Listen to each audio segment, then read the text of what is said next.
Dr. Nowa Omoigui, born on the 28th of March 1959, was a preeminent interventional cardiologist in Columbia, South Carolina, and a foremost Nigerian-American civil-military historian. Born in the United Kingdom and raised in Nigeria, Dr. Omoigui was a precocious talent who set records everywhere he went. He graduated from high school at age 15 with the ordinary level school certificate from Federal Government College, Warri, Nigeria. He graduated with distinction and set a record as the first in the history of the school and one of the first in West Africa to obtain a grade A1, the highest available grade in fine arts. In 1975, after a year at King's College in Lagos, where he had entered for the advanced level higher school certificate, he gained admission to study medicine at Nigeria's premier medical college, the College of Medicine, University of Ibadan. In 1981, he graduated at the top of his medical class with distinction and delivered the valedictory speech. After the required internship as a house officer, he spent a mandatory year of service at the Nigerian Army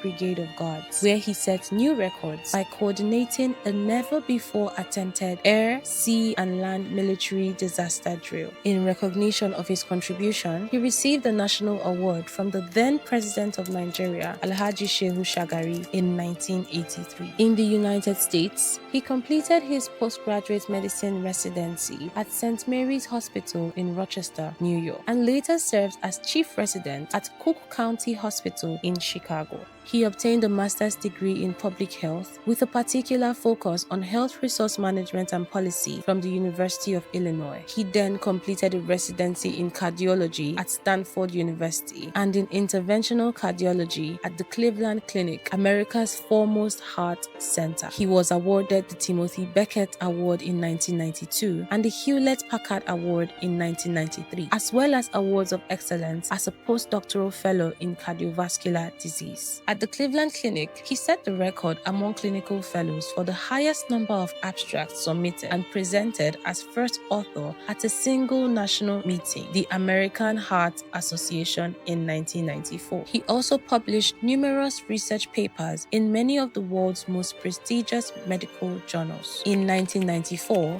at the age of 35, he became the first Nigerian and African immigrant and perhaps the youngest person ever to be appointed Chief of Cardiology at the University of South Carolina. By 1996, he simultaneously held the roles of Chief of Cardiology, Program Director of Cardiology Fellowship, Director at the VA Medical Center, and Chairman of the Governing Board of Regents. During the Desert Storm military campaign, he was among the select few civilians who gained access to the high-level war room, engaging with military generals on the tactics and strategies of warfare. Dr. Omoigui was an academic researcher, a masterful orator, precociously gifted painter, and a world-renowned military historian, widely recognized for his scholarship on national security, civil-military relations, and national and traditional history and politics. Known for his intellectual sagacity, his polymath breadth and depth of knowledge, his charmingly disarming sense of humor, coupled with the loudest laugh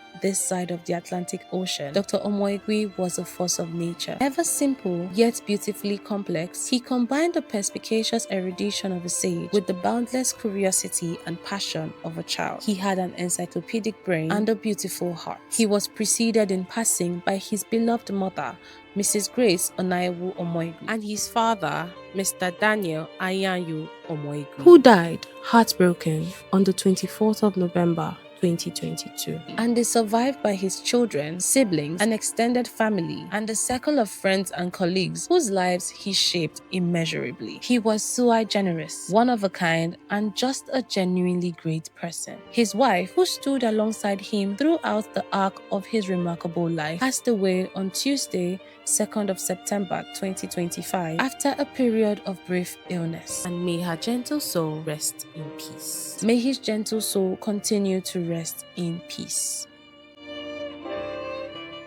In this moment, it is not just pain, it is a medical emergency. Deep inside the body of a sickle cell warrior, organs are suffocating. Red blood cells have locked together, blocking the flow of life. This is ischemia. It is the sound of a heart, a lung, a kidney gasping for air. Pain is the warning shot.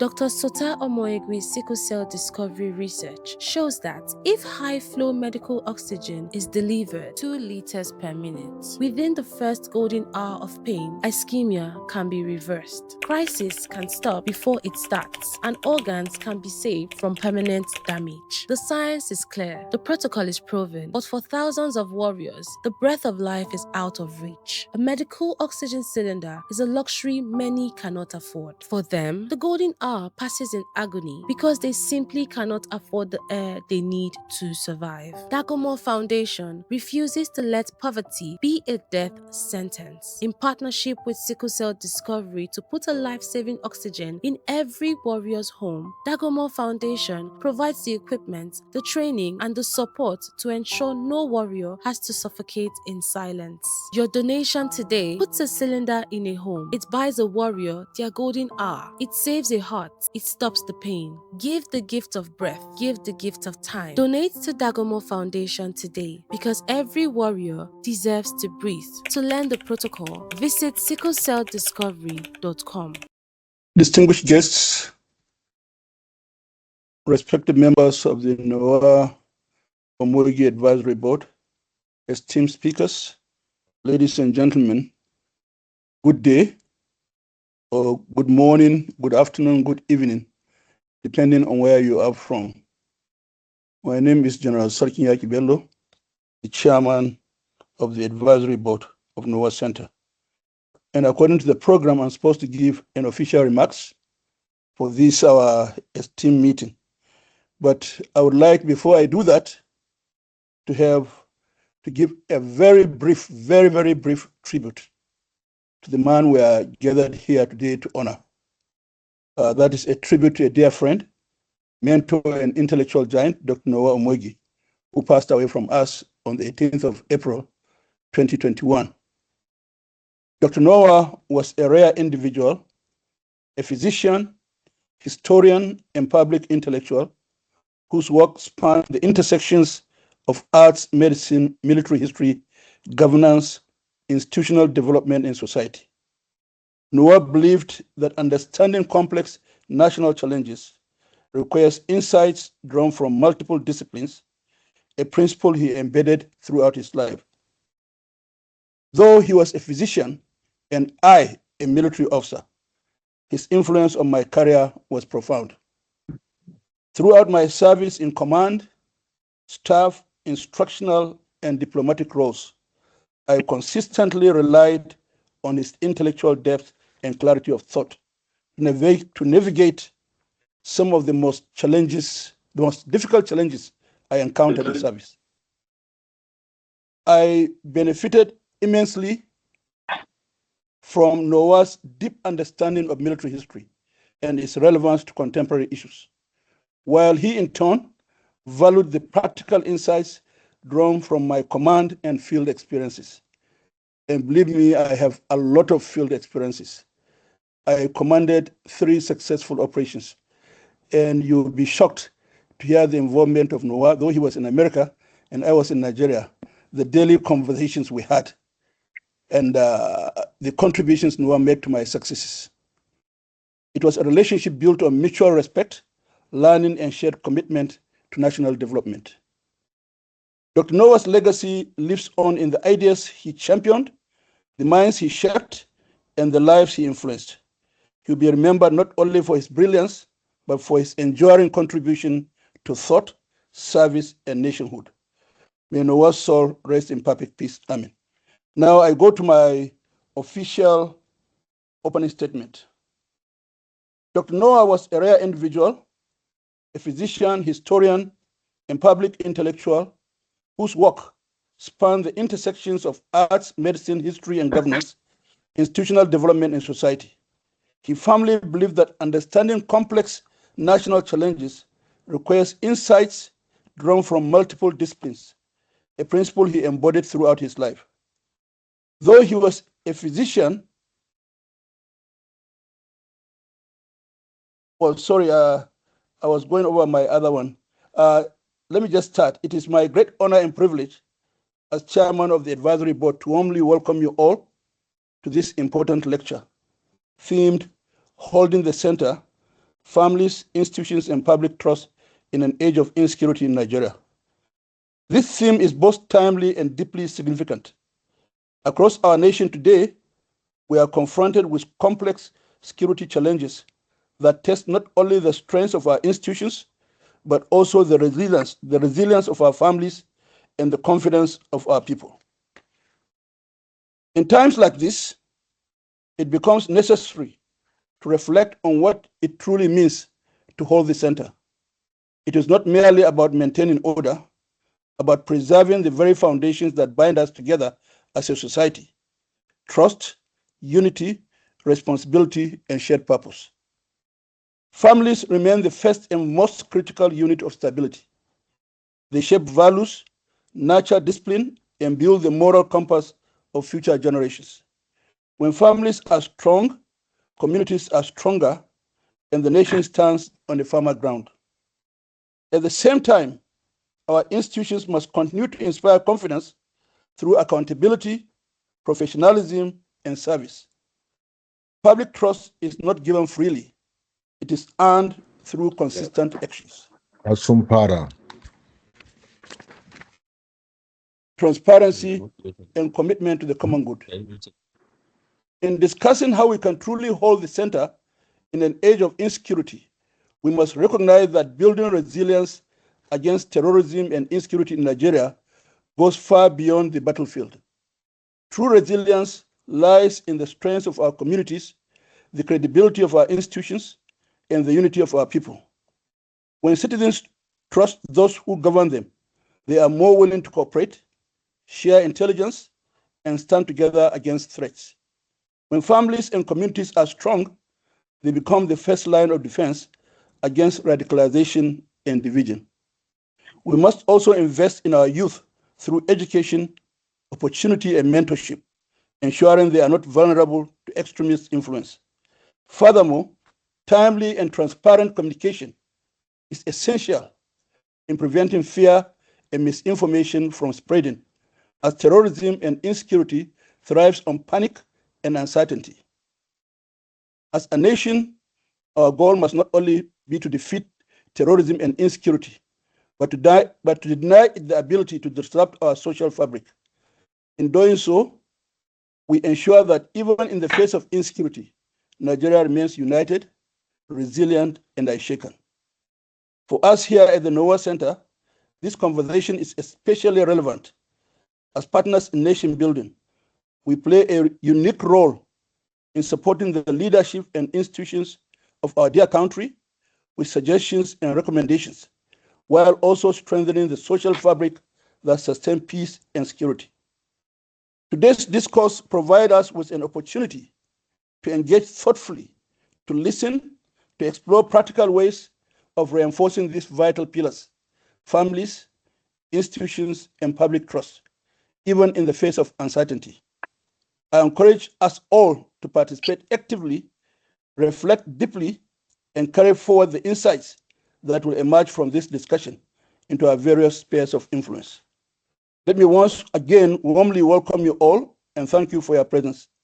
It is now my pleasure to invite the moderator to please take over the realm of affairs. Thank you very much. God bless the Federal Republic of Nigeria, and God rest Noah in perfect peace. Amen. Thank you. Well, thank you very much, Chairman General Sakinyaki Bello. Thank you very much indeed. My name is Ruben Abati, and I'm going to be your moderator for the next close to 60 minutes. But first, this is a very significant occasion. It was Thomas Campbell who said that to live in the hearts of those you love is not to die. And that point is about memory, it's about legacy, it's about remembrance. And the world only remembers people who have lived a life of impact. And so it is with Dr. Nowa Omoigui, now blessed memory, 1959 to 2021. The chairman has already said a lot about him. What we're going to do now is to begin to reflect on one of those important subjects that were very dear to his heart. And the fact that he continues to live on. Recently, I was trying to put together a collection of my articles.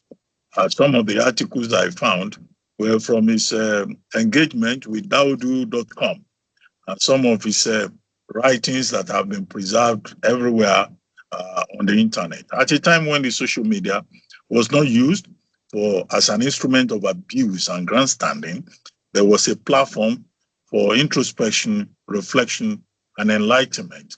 And he was in the forefront of that tradition as a polyvalent intellectual, as a polymath that he was, and that is still being celebrated years after his death, 5 years now. Since 2021, the Nowa Omoigui Center for Art, History, and Medicine has been remembering him. And this is another occasion in which we're quite privileged to be part of the occasion. With the kind permission of the chairman, I would like to request that we observe a minute silence in his honor, in his memory. Thank you very much, Ruben. Yes, sir. So may we observe the immediate silence in the man whose honor, whose memory, whose accomplishment we remember today.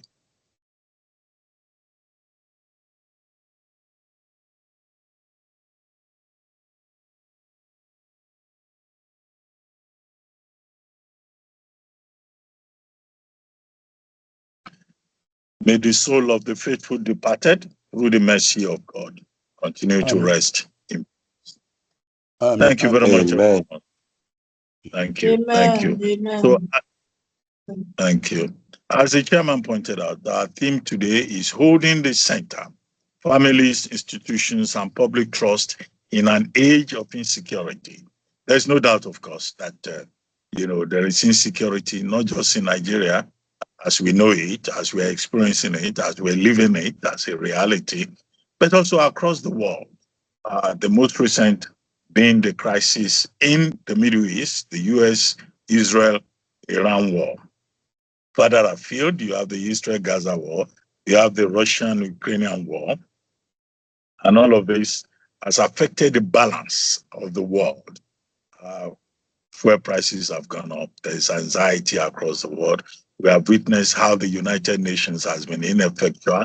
We have also seen across West Africa and the Sahel region the rise of coup-making, the rise of the military in many of our countries. Dr. Omoigui was also a military historian, and he documented and reflected on all of this in many of his writings, which are now available in the form of book publication. Now, how does our country survive? How do we hold the center? How do families cope? What should be the responsibility of institutions? How can we build trust and confidence in a world where transparency and accountability have become even larger issues of concern, where diplomacy is being brutalized, and where leaders of the world cannot even be trusted in terms of their affirmations of good faith? The family, Victorians will say, is the core, is the center. How our family is coping? What is the responsibility of institutions? How do we survive sustained economic insecurity? Now, to help us look into this subject, we have a very distinguished keynote speaker, someone that is very well known in Nigeria. He's a political scientist, former chairman of Independent National Electoral Commission of Nigeria, INEC, which is currently even in the news. A most distinguished academic, public servant, institutional reformer, champion of democratic governance, whose career has left an indelible mark on Nigeria's electoral history and beyond. I'm talking about none other than Professor Atairu Muhammadu Jega, OFR. He superintended over the 2011 general elections in Nigeria, 2015 general elections in Nigeria, the man who presided over the first peaceful transfer of power between political parties in the nation's history.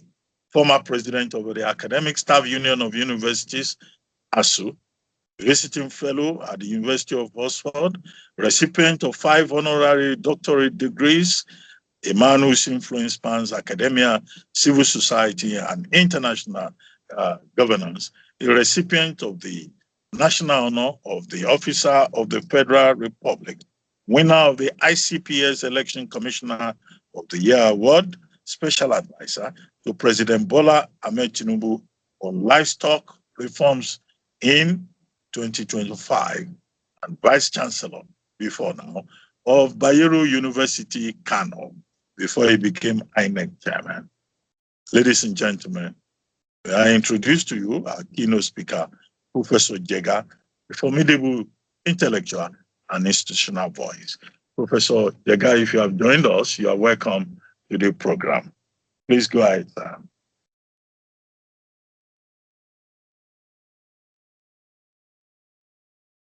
Hello, sir. Professor Jega. Hello. Can you hear me? Hello, I can hear you now. Yes, sir. Please proceed. Thank you. Thank you, Ruben. I appreciate that introduction. And distinguished ladies and gentlemen, participants, I say good evening to you all.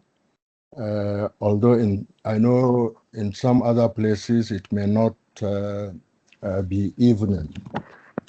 Well, I appreciate the honor done to me with the invitation to participate and deliver the keynote address at this event in honor and memory of the legacy of Dr. Nowa Omoigui.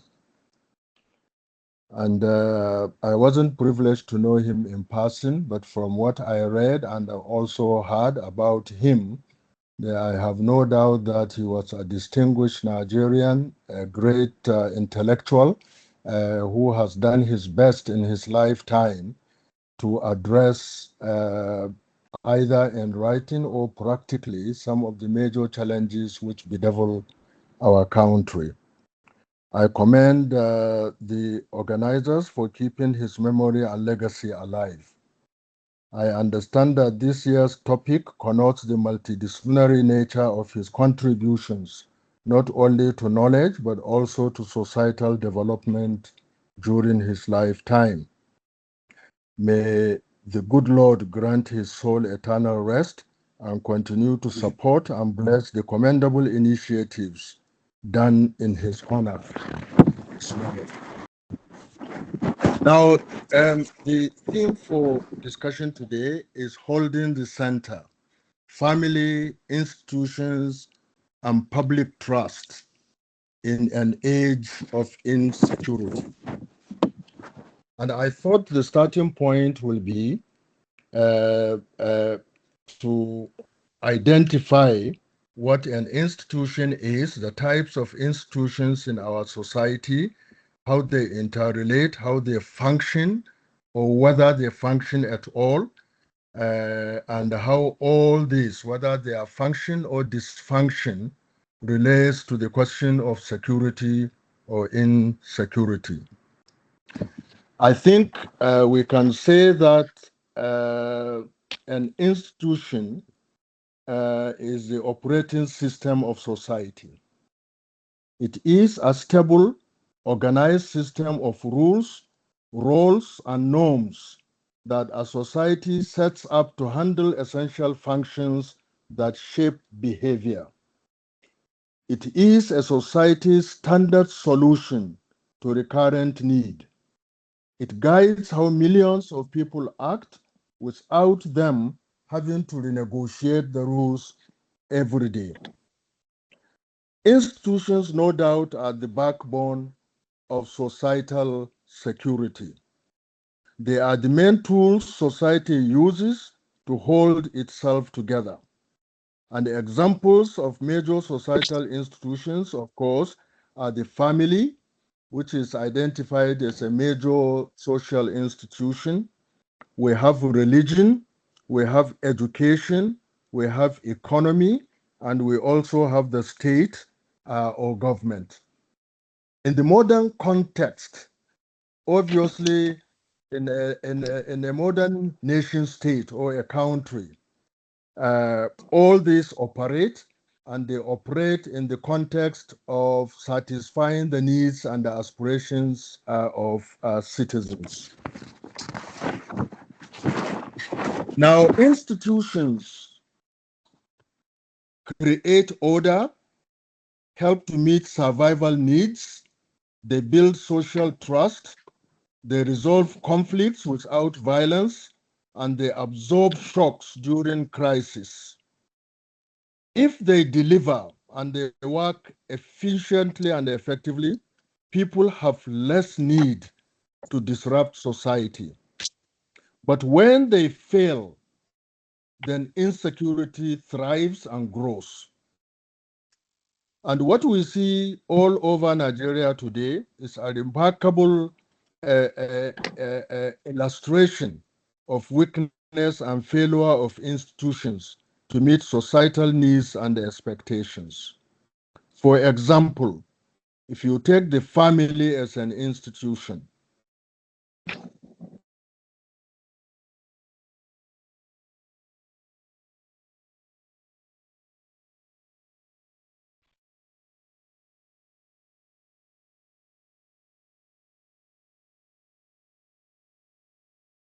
Hello, Prof. Hello, Yeah, Prof. yeah, Prof is Okay, okay. please go ahead. The line fade for a moment. Hello, Prof. If you can can you hear hear me us now? from this end. Okay, yes, it's better now. Yes. Please go ahead. Hello, Prof.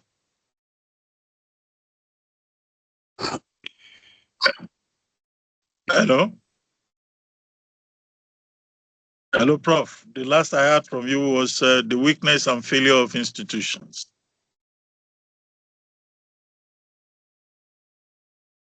I think it's gone off. Okay, I'm sure Professor Jega will join us again, but he was trying to establish the connection between families, institutions, and the status of those institutions, the responsibility of those institutions, and the importance of security. How all these institutions can help to strengthen security in the polity and then inspire confidence. And it was just about to begin to interrogate the level of responsibility and accountability that we have received from those institutions, whether it's the family or religious institutions or traditional institutions. And it was at the point he was talking about the weakness, failure of institutions before the line went off. But maybe the people at the technical end should try to reconnect with him so that we can continue to have that keynote address. Prof, are you back with us? Okay. Well, while we're waiting, we have, 4 persons who are panelists who were to discuss also this issue.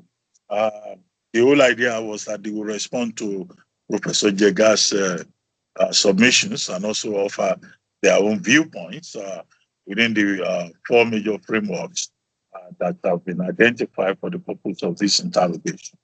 We have Dr. Charles Omole, who is a lawyer, constitutional scholar, and a globally acclaimed security strategist.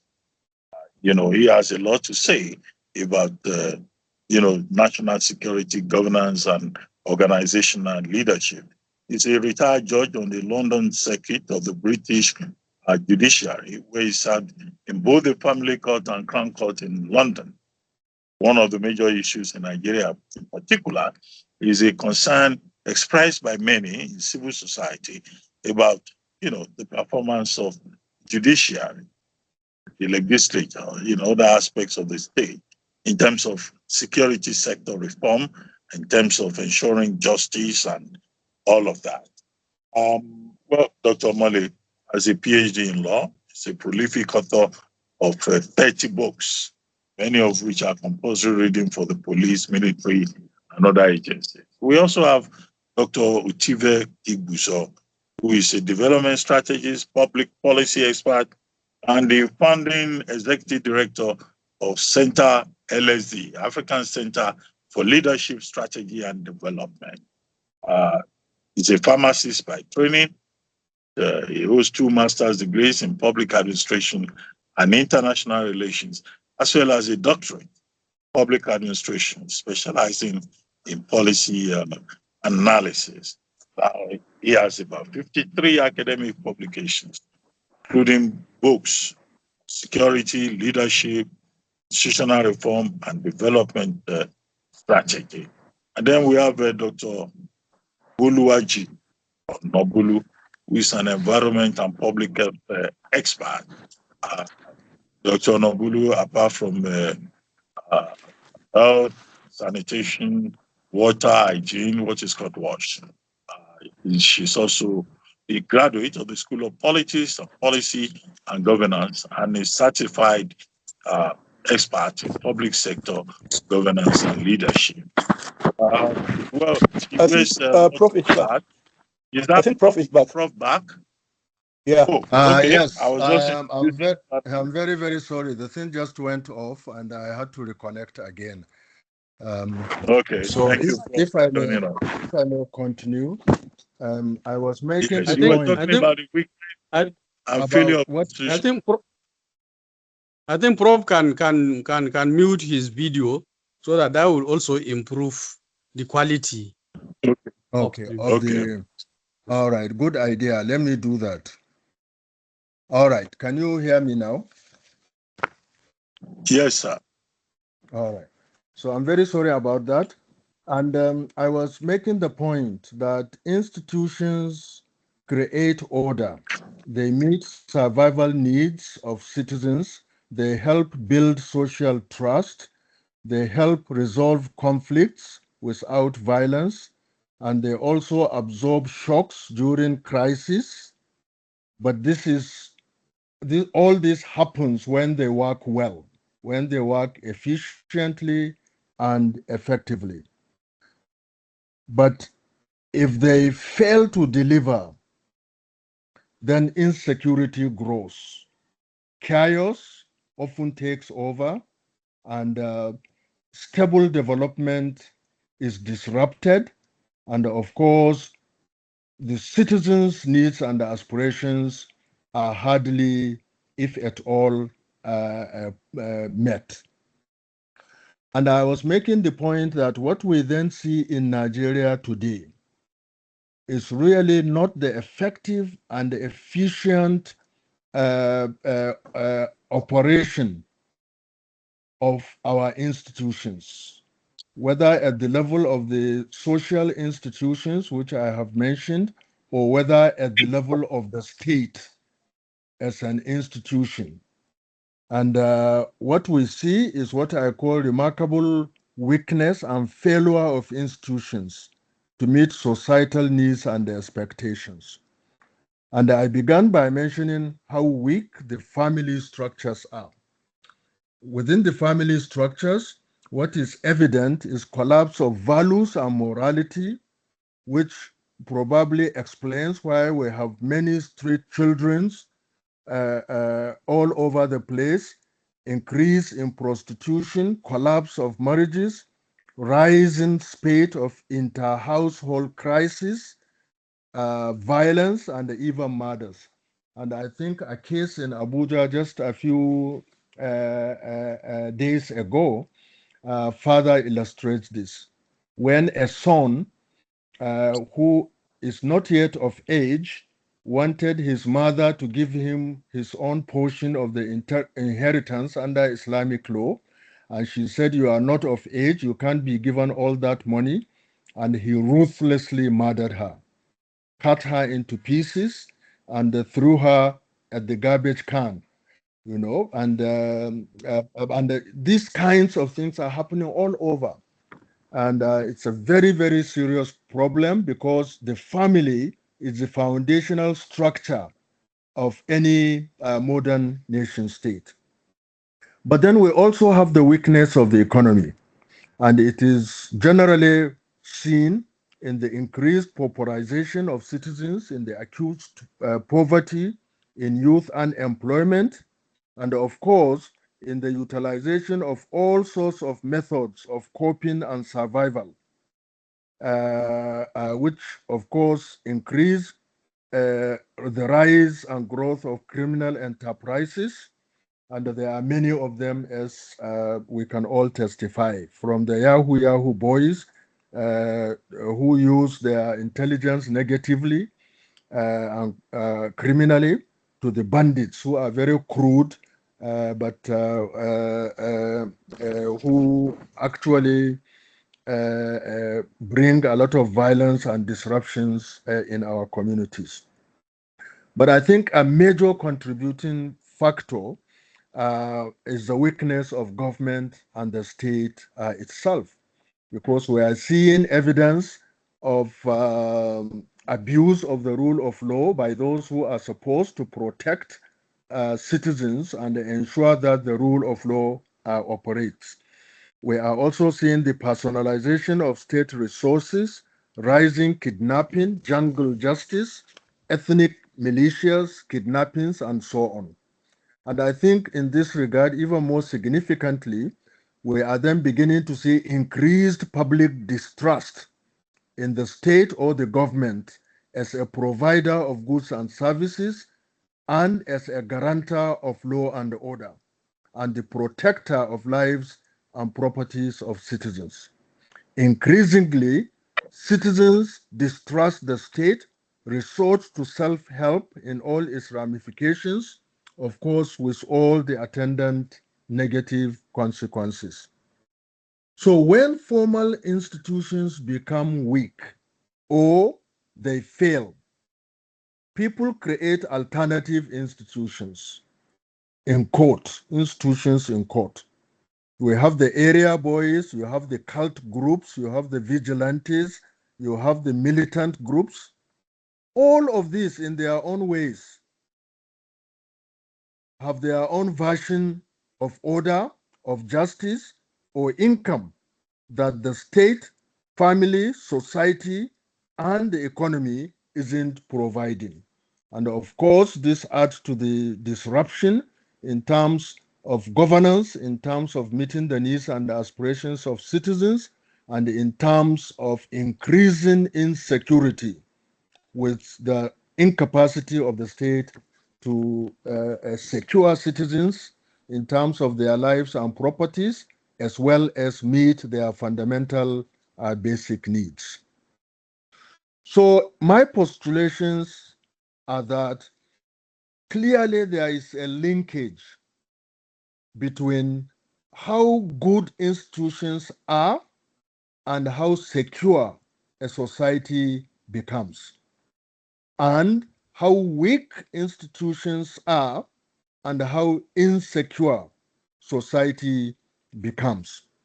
And therefore, to address the pervasive insecurity in our country, we need to strengthen our institutions by all positive means necessary. How to do this, of course, is a big challenge and it's a difficult thing to do, but it is not impossible.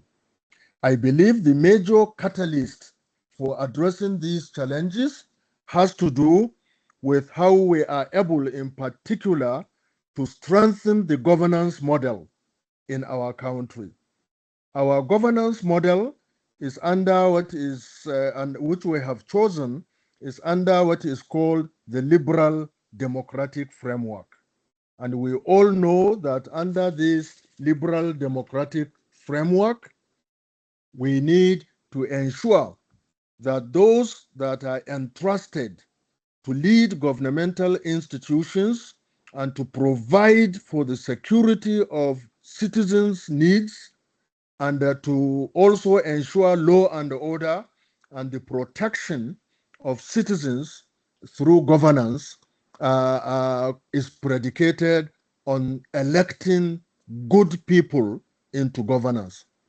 Therefore, in this context, in the Nigerian context, given all these challenges, I believe we need to commit and to work towards bringing about and entrenching good democratic governance.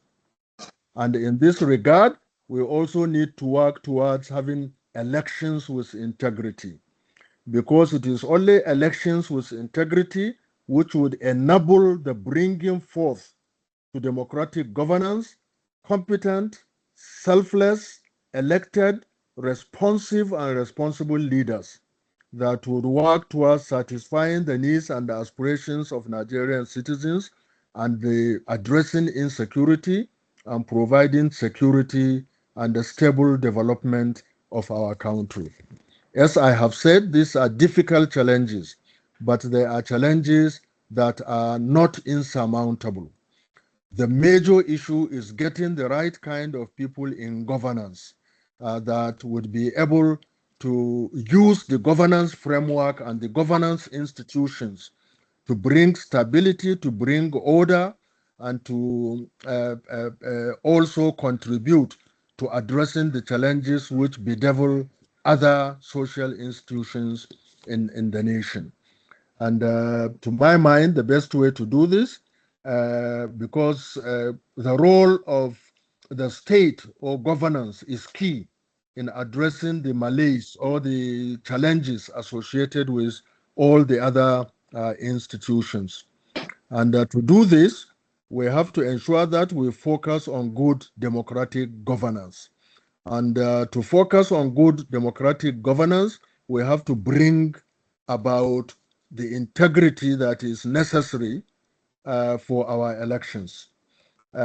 Because, as I said, we are talking about the context of liberal democracy, which we have accepted since 1999 and which have been poorly operating.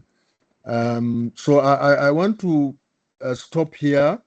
Hopefully, there is enough in this, or at least a few things to chew for those panelists who are to follow my presentation. I again thank you for the opportunity, and I look forward to responding to questions if there are questions, or following up after the panelists have spoken. Thank you very much. Well, thank you very much, Professor Jega OFR, for helping us to set the tone. And I'm sure all of us listening to you at this forum, either at home or on social media, or that are directly connected, would in fact, understand all the points that you have made. So I don't need to offer any long summary. When former institutions fail, people create alternative institutions with their own version of justice, order, and income that the state cannot provide. And these institutions, alternative institutions, may be in form of mandatory insurgency, chaos, because when institutions fail, it is chaos that will result. This is instability and disorder that would result. Prof, therefore, in that regard, provided a linkage on how good institutions are and how secure a state is if institutions are good, and if institutions fail and are weak, how that can translate into insecurity. He didn't just define the problem, he provided the solutions. He said, we need to strengthen institutions. But that itself is difficult, it's challenging, but not insurmountable, a challenge. So how do we strengthen the governance models? We have a liberal democratic framework, and it is not working. We need to ensure law and order, but we need good people. We need competent, responsive, and responsible leaders. Well, I chuckled when Prof was making that point. Where are we going to find those good people from in an environment where everybody is just looking out for himself? Perhaps because the family, the most foundational structure in society, has failed, resulting in the personalization of state power, citizen distrusting the state, and then the abuse of the rule of law. But he also stressed the importance of elections, good elections, with integrity, free, credible, fair elections. And that was not surprising coming from Professor Atahiru Jega, who presided over the 2011 and 2015 elections. Earlier on, I had introduced the panelists who would reflect further on the submissions by our keynote speaker. I had introduced three of them. The only person remaining is Dr. Sahon Nabulele, who is a chief hospital consultant, family physician, and an associate professor, and one of the most decorated medical leaders in the world. A trailblazer whose extraordinary career has taken him from the lecture halls of the University of Benin to the highest office in global medicine. Well, that profile sounds again like Dr. Omoigui's profile. He too rose from University of Ibadan all the way to Colombia, where he became a leading global authority in cardiology. So we have also Dr. Nabulele, who also is giving back to his country, spearheading free medical mission that has brought aid to over 200,000 undeserved Nigerians, to shaping the legislation behind Nigeria's National Act of 2014. Now, I welcome all the panelists, Dr. Esahon Onabulele, who I just introduced, Dr. Boluwaji Onabulu, Dr. Otive Buzo, and also Dr. Charles Omole, who is a lawyer. Quite a distinguished collection of experts to reflect on our topic of today.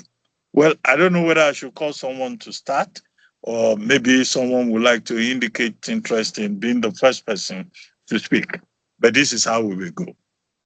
I would like the panelists to make comments for just about two minutes each. And then after that, we go back and introduce interrogate all the submissions from Professor Jega and also the panelists. And then we have a general discussion. And then we have a Q&A session. So who is willing to go first? Or should I call someone to go first? Hello? Hello? Yes, good evening, Dr. Abati. I'm happy to make my contribution. This is Dr. Omole. Who is that, please? Dr. Omole, Dr. Charles Omole, LLB, LLM, PhD. Go ahead, sir. Yeah, thank you. Well, the theme of thanks to Professor Jega for an excellent setting the stage, and actually makes the work a lot easier. I'm looking at things mainly from the perspective of security. When I first saw the theme of today's lecture or conference, it just reminds me of the 1919 poem by W.B. Yeats. The popular saying, turning and turning in a widening gyre. The falcon cannot hear the falcon, and things fall apart. The falcon, the center cannot hold. Exactly. Me and Akis lose over the wall. But unlike Yeats, that's from things fall apart. That is correct. But unlike its passive remark, we are not merely spectators here. We are architects, custodians, and citizens. And so the question really is that can Nigeria still hold the center? Looking at it from security, for example, between 2011 and 2026, Nigeria have spent just short of 33 trillion naira on defense and security. For 2026 alone, there's another 5.41 trillion has been proposed. So clearly, yet during that same period, over 100,000 Nigerians have been killed in violent conflicts. 3.7 million have been displaced. And in 2025, Nigeria rose to the 4th position globally on the Global Terrorism Index. So it means the problem we have is not just a matter of resources alone. It's a story of institutional failure. And I think what the prof said that kind of, explained that. And then, of course, that's made worse by public trust deficit. A 2020 Afro Barometer survey found that only 31% of Nigerians trust the government. I'm sure that probably a lot less now than it was then. So these are the challenges. But the point here is, once the government institution fail, the next institution really that bears every society is the strain is the family. But the challenge here is in 2026, the World Bank released a striking report. In that report, Nigeria scored zero out of 100 on supportive parenthood policies. No mandatory paid parental leave, no protection for pregnant employees, no enforceable childcare guarantees, nothing for the family within the Nigerian structure. And yet we expect the family to bear all this burden. I heard what Prof said about the failure of family, collapse of family values. I agree with that. But the question is a lot being put on the families that they cannot really bear?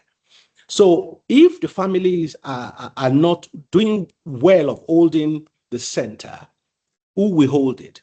We're talking of the economic shock, psychological trauma, the educational disruption, social fragmentation that have put pressure on family life in Nigeria as a whole. So the family is being asked to do what entire government cannot so far, which is hold the center. So in my sort of submission to this, I just think, there are certain things I think we need to focus on. I call it key pillars that we need to understand. Number one, the government needs to reimagine security as a public good, not a zero-sum game. In other words, we cannot kill our way into peace in Nigeria. Part of the problem of our insecurity is structural in nature, which is bad governance or lack of governance in many places. Nigeria, for example, has about 5,350 police stations and posts, but that's largely in urban areas because just under 40% of our land area do not have police presence at all. So we have space. So we have lack of governance in many of these places, and that gives room for these characters to take over. The second, we have to treat the family as a critical infrastructure, which means if families are the shock absorber of societal stability, we must treat them with, not as an afterthought, but as a vital infrastructure, which means implement parental leave policies, childcare support, family-centered economic programs, and so on. And the third thing is we need to rebuild institutional credibility through transparency and accountability. I mentioned, for example, our security spending of 33 trillion is opaque. There's no transparency around it. There's no independent oversight. That needs to change. Number four, we need to invest in peace building and social cohesion. And that's what I call the non-kinetic element of security building. And that we need to do a lot. And then lastly, number five, we need to empower young people as stakeholders, not just as beneficiaries. We have the youth bulge in Nigeria, which we need to use as assets. So in closing, I open with Yeat's warning that the center cannot hold, but history teaches us that centers do not hold themselves. They are sustained by people who make deliberate, disciplined decisions. Nigeria stands at the crossroad at the moment. One route leads to ongoing institutional decline and worsening insecurity. Then another route leads to renewal. And I'm hoping we take the other route. So the question is not whether we possess the resources to hold the center. We do. We have spent trillions on security. We have extensive human capital. We have resilient families and communities, but we still do not have the peace that we need. So the center we hold, if and only if we decide to hold it, not with slogans and wishful thinking, but through integrity, competence, and relentless dedication to the work needed to do it. Thank you very much. Thank you. Thank you very much, Dr. Molly. And I like the way the conversation is going. We are just not defining the problem and lamenting. We are offering concrete solutions that can build institutions, enhance state-people relations, and also strengthen institutions and also the roles that other players have to play in ensuring trust, in ensuring further growth and development and confidence among the populace. Well, I'll go very quickly to Dr. Boluwaji Onabolu, if she's here with us. Dr. Onabolu. Okay. Yes, I see she. Yes. Thank you so much, Mr. Bati. I'd like to speak using some slides. So if I'm allowed to share, I'll just spend like 5 minutes. You actually have 2 minutes. Okay. Let's see. Okay. Okay. Okay. Okay. And thank you, sir, Professor Jega, because I think you've actually made my work very easy. Is my slide showing at all? All I can see is myself. Yeah, is my your slide profile. showing? Okay. So perhaps. But please go ahead, ma'am. You can go ahead and share. Okay. Yeah. Okay. Okay. Thank you so much. Professor Jega actually has made my work very easy. There were some key things he talked about. He talked about effective institutions. He talked about catalysts. He talked about being able to absorb the shock. And I'm so glad that the person that we're honoring is from a multiple sector background. So if I ask Mr. Bati, what does insecurity mean to him? He'll probably talk about the numbers of people that have died through extreme violence. But if I probe further, some people will talk about the health crisis. Some people will talk about food insecurity, energy insecurity.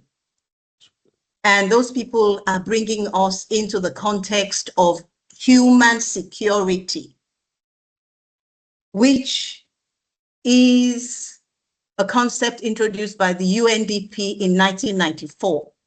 And they say that freedom from want is the pathway to freedom from fear. And that's the only way that we can actually tackle national and global insecurity. Those pictures that I put up here are not pictures from the internet. This is FCT, those two boys fetching water. And in the center here is a project that my NGO did also in Abuja, not just FCT. And I find it very emotional that while the youth that Dr. Mole mentioned, for example, are innovating and looking up, too many youths in Nigeria are looking down, looking for the most basic things, water supply. So anyway, this concept of human security says that the focus of the duty bearers in government should move from protecting the state to protecting the people, a people-centered focus. And in that way, that's the only way that we can actually guarantee to a large extent the security of the people.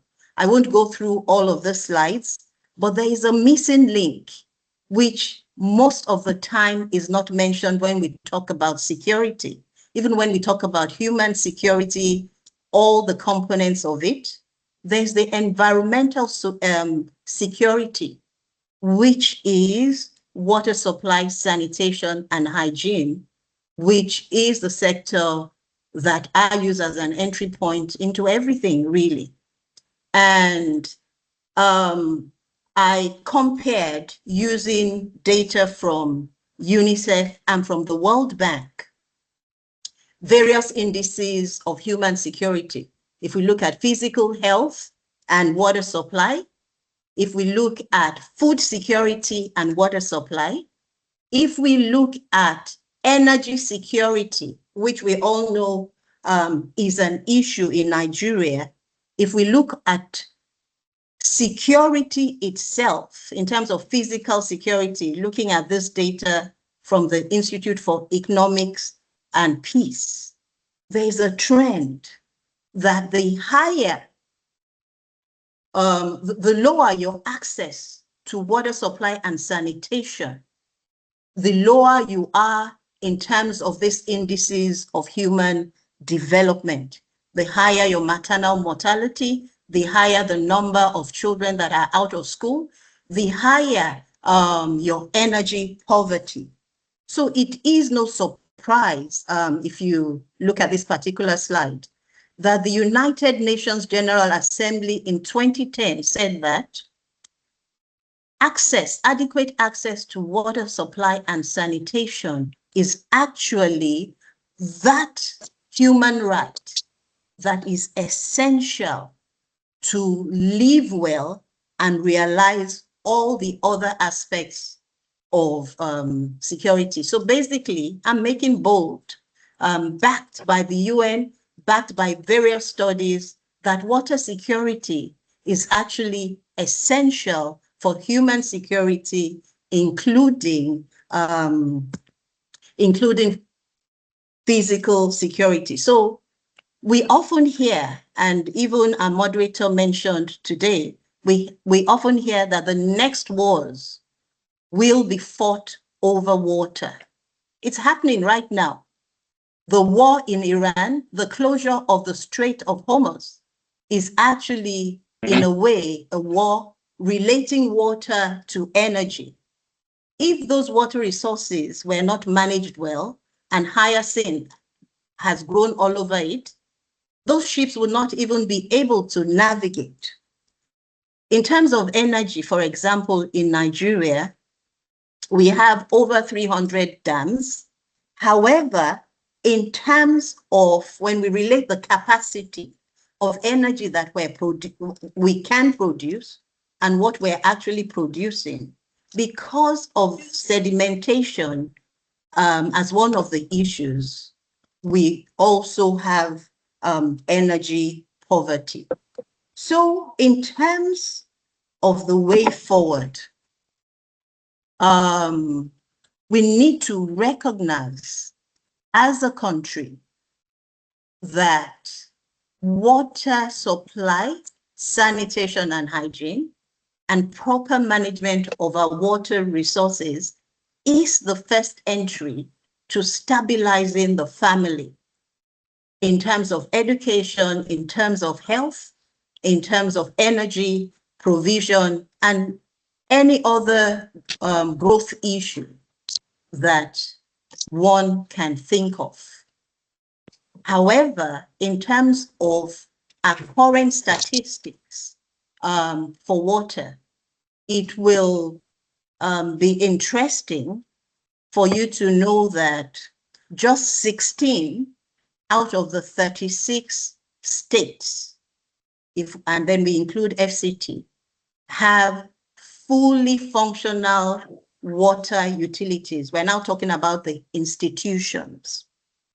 That's a major challenge. And one of the results of that is that over half of the people cannot drink the water that comes from the urban utilities. So, and there's a gender component. I lead the network of the female professionals in WASH in Nigeria, so I cannot talk without bringing the gender component. All of these challenges actually have their gendered issues, because who bears the burden of being the caregiver, trying to absorb the shocks, trying to make sure that there's adequate water in the house with opportunity costs to the family?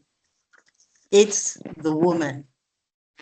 And the issue is that inadequate access to water supply, sanitation and hygiene contributes to poor education, contributes to poverty, contributes to the youth that are a major advantage for us if they are engaged profitably.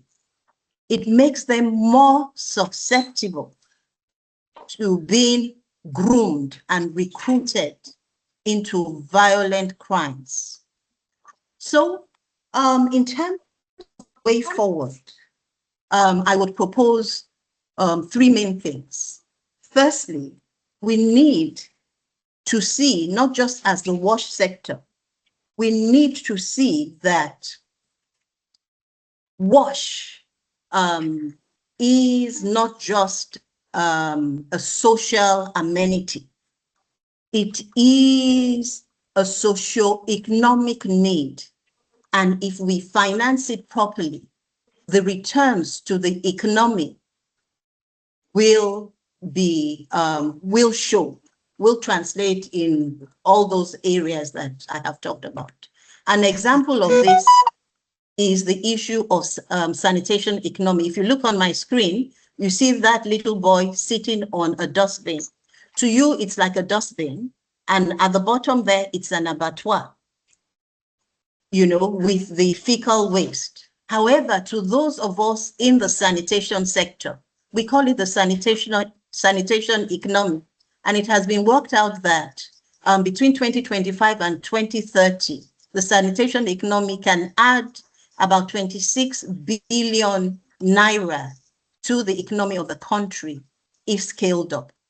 So this is really important. And then talking about institutions, if we talk about institutions, we need to strengthen the institutions. I did a study and looked at the local government level and found that their money. Okay. Hello. Hello. Doctor? Yes, please. Hello, it's like Can the you hear me? timekeeper is telling you to please wrap it up, Okay. Dr. Nobulu. Okay, can I just summarize just this last part?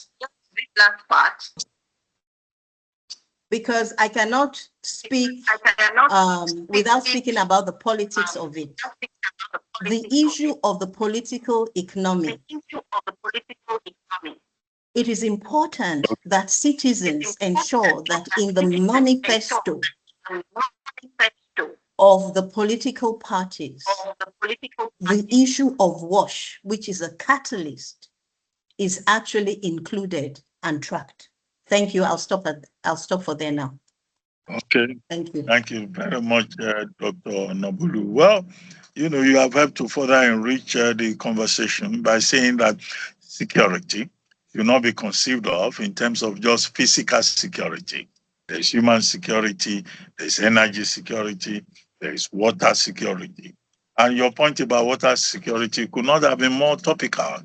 You cited the example of Strait of Hormuz, the major choke point in the world, about 107 kilometers long, that is now choking the entire world, that is now a stranglehold because of the freedom of navigation issues over that body of water, and how that has resulted in war, the end of which we may not know, despite the ceasefire that has been promised. And still talking about water security, which is important. Look at the crisis along the Nile between Egypt and Ethiopia over the Grand Renaissance Dam project by the Ethiopians, and how that has caused a major problem along the Nile, since the Egyptians say, no Nile, no Egypt. So you are very right about water crisis, and also about the gender component, how that affects people, and then the WASH program, which you provided. But I will come back to you shortly. We now have to start managing time. When I said 2 minutes, I expected 2 minutes. But let's go to Dr. Otibe Igbuzo. Dr. Igbuzo, are you here with us? Dr. Igbuzo? My friend, Dr. Igbuzo, are you with us? Okay, if we can't have Dr. Igbuzo immediately, can we take Dr. Nabulele, who, like Dr. Nobulu, is also coming from the science and medical background. Dr. Sawen Nabulele, please. Yeah, sorry, they just took light where I am at the National Institute of Policy and Strategic Studies in Kuru. I'm sorry. I hope you're hearing me. I can hear you. Is that Dr. Okay, you can hear me. Yeah, certainly. Yeah. Okay, please go ahead. Yes. All right, fine. First, let me thank the foundation for inviting me to be part of this panel session. I actually thought I was being invited to speak on medical issues or health matters, but now that we are talking about issues of public trust, security, and of course the family, I'd like to endorse the very eminent positions that were canvassed by previous speakers. Importantly, the keynote speaker, Professor Atari Ujega. And that is to say that there is no doubt that increasingly we are having a structural trust deficit, in Nigeria, where everybody seems to be abandoned to his own or our own tents, and of course transformed into what I consider as very sorry appendages of sham reformism. Every government that comes in promises one reform or the other, but at the end of the day, they transform the people into sorry appendages of sham reformism with nothing to show for their existence. We know that section 14, subsection 2B, for instance, obligates the government to guarantee the lives and welfare and the prosperity of the citizens. That has not been done. So over the years, the people have been left abandoned, not to talk of the very serious impact of insecurity that has ravaged the families, destroyed their breadwinners, and left them totally abandoned. Kidnappers take hostages at will, and the people are left to, of course, rescue themselves. And that has really eroded the family structure, because the family remains the fundamental pillar of our society. And to leave the families abandoned and even communities, of course, tells what the future portends. So I am not in doubt that just now we really do not have that level of trust. A lot of people do not have that level of trust in governance or the government, and of course the formal institutions of government. And like I said, a 2025 report posed the trust deficit at over 80%. Over 80% of Nigerians are said not to have any level of trust in government, and that tells a story. So I think there is need for us to address the fundamental reasons for all of this. And I think Professor Atari Ujega has adumbrated very preeminently on a lot of the factors that, of course, have resulted in this. But I'd like to look at the fact that over time, we've had a cumulative leadership failure. I mean, there's no doubt about that. That year in, year out, from one transition to the other, we've been electing government, and really the people are asking, what has been the benefit? So there's been a cumulative leadership failure, which has percolated down to even the grassroots to affect the very basic element, a basic unit of society, which is the family. So I think if we need to move forward on this to rebuild the trust of the people, there needs to be that level of belief in the leaders that, of course, govern the country. And that starts with what Professor Atari Ujega aptly stated, reinventing or restructuring the electoral process. Because unless and until that is done, we are going to be having leaders that people never hope for, that the people never, wish for. And that continually widens the trust deficit. So I think the issue of electoral dispensation is something that is inevitable. And of course, we also need to, of course, undertake some process of ethical rearmament. Yes, family values collapsed largely, but why have they collapsed? They've collapsed because of a lot of things that have happened to our societies, whether at the traditional level, the religious levels, and some other levels. So we need to go back to those roots and see how we can engender some more alluring role models that people can begin to ape and see as real vistas, real opportunities for some level of profound aspirations that they can pursue, even in, undertaking their own endeavor. So I think the issue of ethical rearmament is very key, but more fundamental, like I stated, is the whole issue of leadership ascension. I think this is an issue that we must also address. Then, of course, the socio-economic crisis, which has also impacted preeminently on our families, is something that we need to address. And that takes me to the issue of fiscal federalism.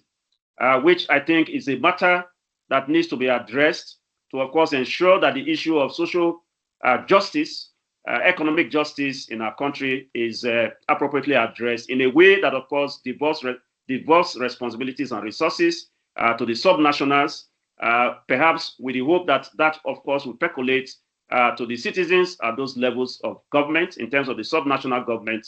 So the issue of fiscal federalism is something that, of course, needs to also be tinkered with to see how we can more equitably distribute resources in our country in a way that empowers the grassroots, empowers those at the lowest of the low, in terms of fiscal governance. And of course, ensuring that there's some level of transparency, even in the utilization of those funds, to ensure that those who are supposed to be direct beneficiaries of good governance, get it at the end of the day. Of course, tied to that, the issue of rule of law, which Professor Ataru Jega has also spoken about. But let me also quickly state that a public trust deficit is not only at the level of some of the formal institutions that we know about. Even in the health institution, we've seen over the years erosion of trust, even in the healthcare system. Because when you look at the fundamental decays that have occurred in Nigeria, I mean, they are cross-institutional. So no institution has been left out in terms of public institutions from this very unfortunate decay over the years. So the health institutions are also not left out in the issue of trust deficit, because health, we know, is wealth, and health is, of course, a primer, and of course, is a primer for productivity and, of course, the wealth and prosperity of nations. And to have abandoned the health system for this long, I mean, it shows how far we have gone in terms of the abandonment of our roles as government, at the governmental level, of course, at the leadership level, without recognition of the prime place of health in the development of the people. So I think that also needs to be put on the table, that even within the health sector, we're also seeing, that level of trust deficits attributable to lots of factors, both internal and external, but more preeminently the external factors that have, of course, affected the health institution. So I would like to stop here at this point, and of course hope that we can go on to some more specific levels in terms of sectoral assessment, and of course to see how we can generally rebuild trust at the more macro level. But let me say that I'm excited to be here today, and I thank you for this opportunity to make this intro for now. Thank you. Well, Dr. Nabulele, I would like to thank you very much for bringing the point again about the responsibility of government, the political will of government, and you quoted section 14 sub 2b of the Constitution, which defines the primary responsibility of government, which is to make sure that the security and the welfare of the people is the most paramount thing for government. And you made a point that our keynote speaker made, that the family remains the fundamental pillar of our society. So you talked about leadership failure, and then you also talked about ethical rearmament, how we need to go back to the roots. Well, you are right, but how do we go back to the roots in the face of globalization, about the changing patterns, the overarching westernization of our values, and then, of course, fiscal federalism, the subnationals. Again, I ask a question. Those subnationals, they are getting more money. They get most of the money in terms of subsidy removal. What are they doing about it? What is the quality of governance at the level of the legislature or even the judiciary? And then, of course, you talked about the healthcare system, which is at the lowest point. Nigeria has perhaps the highest rate of maternal mortality, maternal morbidity, and infant mortality rates in the world. So those are, questions that we can talk about. But is Dr. Otibe Iguzo with us now? But if he's not here, I would like the panelists to just take 1 minute each to respond to these questions that I would like to raise for each of the panelists before we now throw it open, and those in the forum who are with us and those listening to us at home can raise questions either for the keynote speaker or for any of the members. Now, let me start again with Dr. Charles Omole. Dr. Omole, You talked about the need to reimagine society as a public good. Yeah, very nice phrase, very nice phrase. And the family as a key infrastructure. But look, Nigeria is a very religious, very traditional society in terms of modernization. And these traditional institutions are causing problems. Religious institutions are causing problems. So what do you think should be the role of these traditional institutions and religious institutions who have been co-opted into this spectacle of alienation between the people and the state? Very briefly, please. Thank you. Well, I mean, it is true that religion has been, I'm using the word advisedly, weaponized in Nigeria in some respect. But I think the negative impact of that is exacerbated by poverty. What I mean by that is Maslow's hierarchy of needs. You know, if somebody was brought up from a very good home, for example, brought up well with good morals, religion,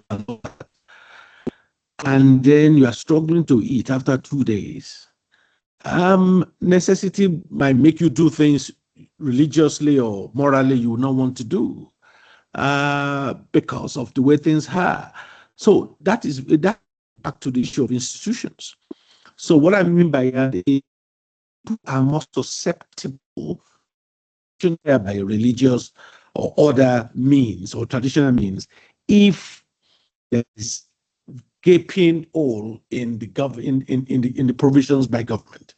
I think it's more or less, and I'm not quite sure which of our military head of state was reported to have said that military coup is only easy to execute in an environment where there's a widespread disenchantment with the government of the day. I think more or less what that means is that if there is a 78% satisfaction in the government of this day, a military coup will be difficult to carry through. So in the same way here, if government is doing its job and the basic need of people, basic necessity of life are provided for by the government, it will remove a chunk of people who are susceptible to this manipulation as a result of need. I mean, there was a time many years back where it was reported. Yes. Dr. Mode, I asked you that question because you said families are now being asked to do things that government cannot do. They place a burden on them. But we know in this society, there are other players. There are churches, mosques, always preaching every day. But most of these religious institutions, they are the ones preaching chaos. They are the ones preaching disorder. They are the ones that have become politicians. Traditional rulers also, because of the largesse they will get from people in government, they go there and misrepresent the people. I wanted you to address specifically, what do we do with these monarchs who do not know how to tell the truth? What do we do about this gospel of prosperity that is disorienting the people and those who, preach wrong messages that are not in the holy books? Well, I mean, Dr. Abati, I'm sure you know that one of the major traits of these Gen Zs and this new generation is that they are not as religious as their parents are. They are more, so I wouldn't say going forward that for the generation ahead, that the religious institutions will have the kind of control on them that it had on their parents. So that's why I'm saying it's more of necessity of life. Many yield to all this religious. You're talking about prosperity gospel. I mean, it's because you can't eat, you can't drink, you don't have a job. So clearly, you are more amenable to prosperity gospel. And you shout hallelujah, you get the money. So, but whereas if you have the basic necessities of life provided, and then prosperity gospel probably have less influence on you.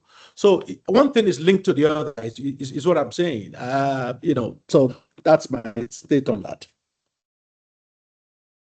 Okay, which takes us back to the point that Professor Jega was making about the collapse of values, the collapse of morality, the collapse of marriages. All of this translating, as Professor Jega said, into violence. in our community. Now, I'll go quickly to Dr. Nobulu. Dr. Nobulu, you talked about a people-centered focus to the development process. Yeah, you're right. This is the same point that the IMF and World Bank had made in their Nigeria development update and in other reports. This is the point also being made by Jojilieva Christiana, whatever. You know, I'm sorry, I am not pronouncing her name very well.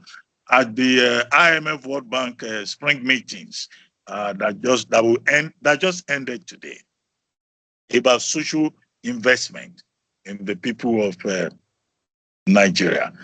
But how do you think government can do this? Government says, well, we are providing more revenue for the states to do health, to look at gender empowerment, to improve access to water. The money that has been budgeted on the WASH program that you are talking about, that you were talking about, is a lot in Nigeria. I don't have the particular figure here, and yet it's not working. It was Samuel Taylor Coleridge who said, water, water everywhere, but not a drop fit to drink. Samuel Taylor Coleridge in the rhyme of, is it the ancient marina also? Now, even that is a problem, but it's not because money has not been budgeted for all of those issues. So how do you want government to focus on people-centered issues in the face of the conspicuous consumption of the people in the corridors of power? Corruption. Translation. Okay. Thank you so much for that question. I think it's a two-edged sword. Firstly, when we talk about the constitutional amendment, there's a key aspect that we don't really talk about. The fact that the right to those basic needs, such as water, it's not justiciable, it's not enforceable the way the Constitution talks about it. Unlike chapter a country, chapter 2 of the 1999 Constitution. Yeah, I say chapter 2 of the 1999 Constitution. Yes. So unlike a country like South Africa, where the Constitution mentions it as a right of every citizen of South Africa. And because of that, they actually have constitutional courts where people can take the governments to court that they have not provided them with the amount of water that they call free basic water. Beyond 5 liters, you must pay. But because it's a constitutional right, the government has a mandate to provide that water. So that's the first thing. We need to look at our constitution. Secondly, I think sometimes we hear the sound bites and we actually really believe that. I know for a fact that, because I've done some studies where I spoke to people at the local government level, the local government chairman in some states, as of the end of last year, no money had been released for their programs or their projects.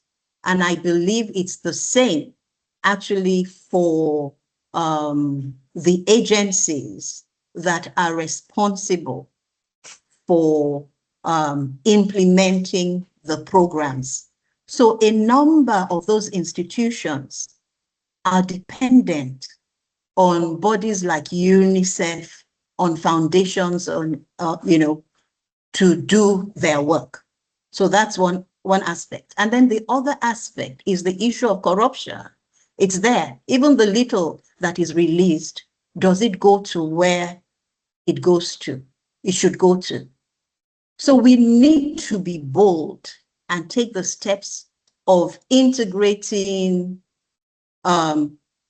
technologies from the 4th industrial revolution, like the blockchain technology, where which reduces the opportunity for human interference.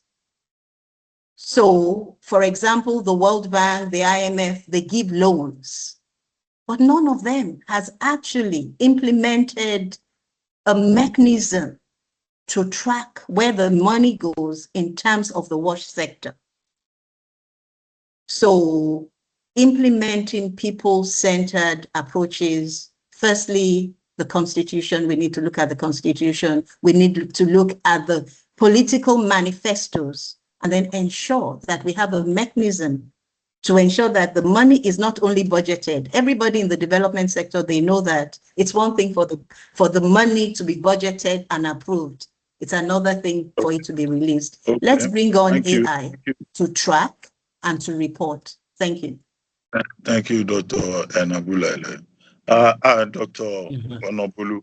Now let me go to Dr. Enabulele. Dr. Enabulele, you talked about ethical rearmament. Now, you say we need to go back to the roots. Yes, this country used to be a very moralistic, if you like, ethical society, but we have lost that.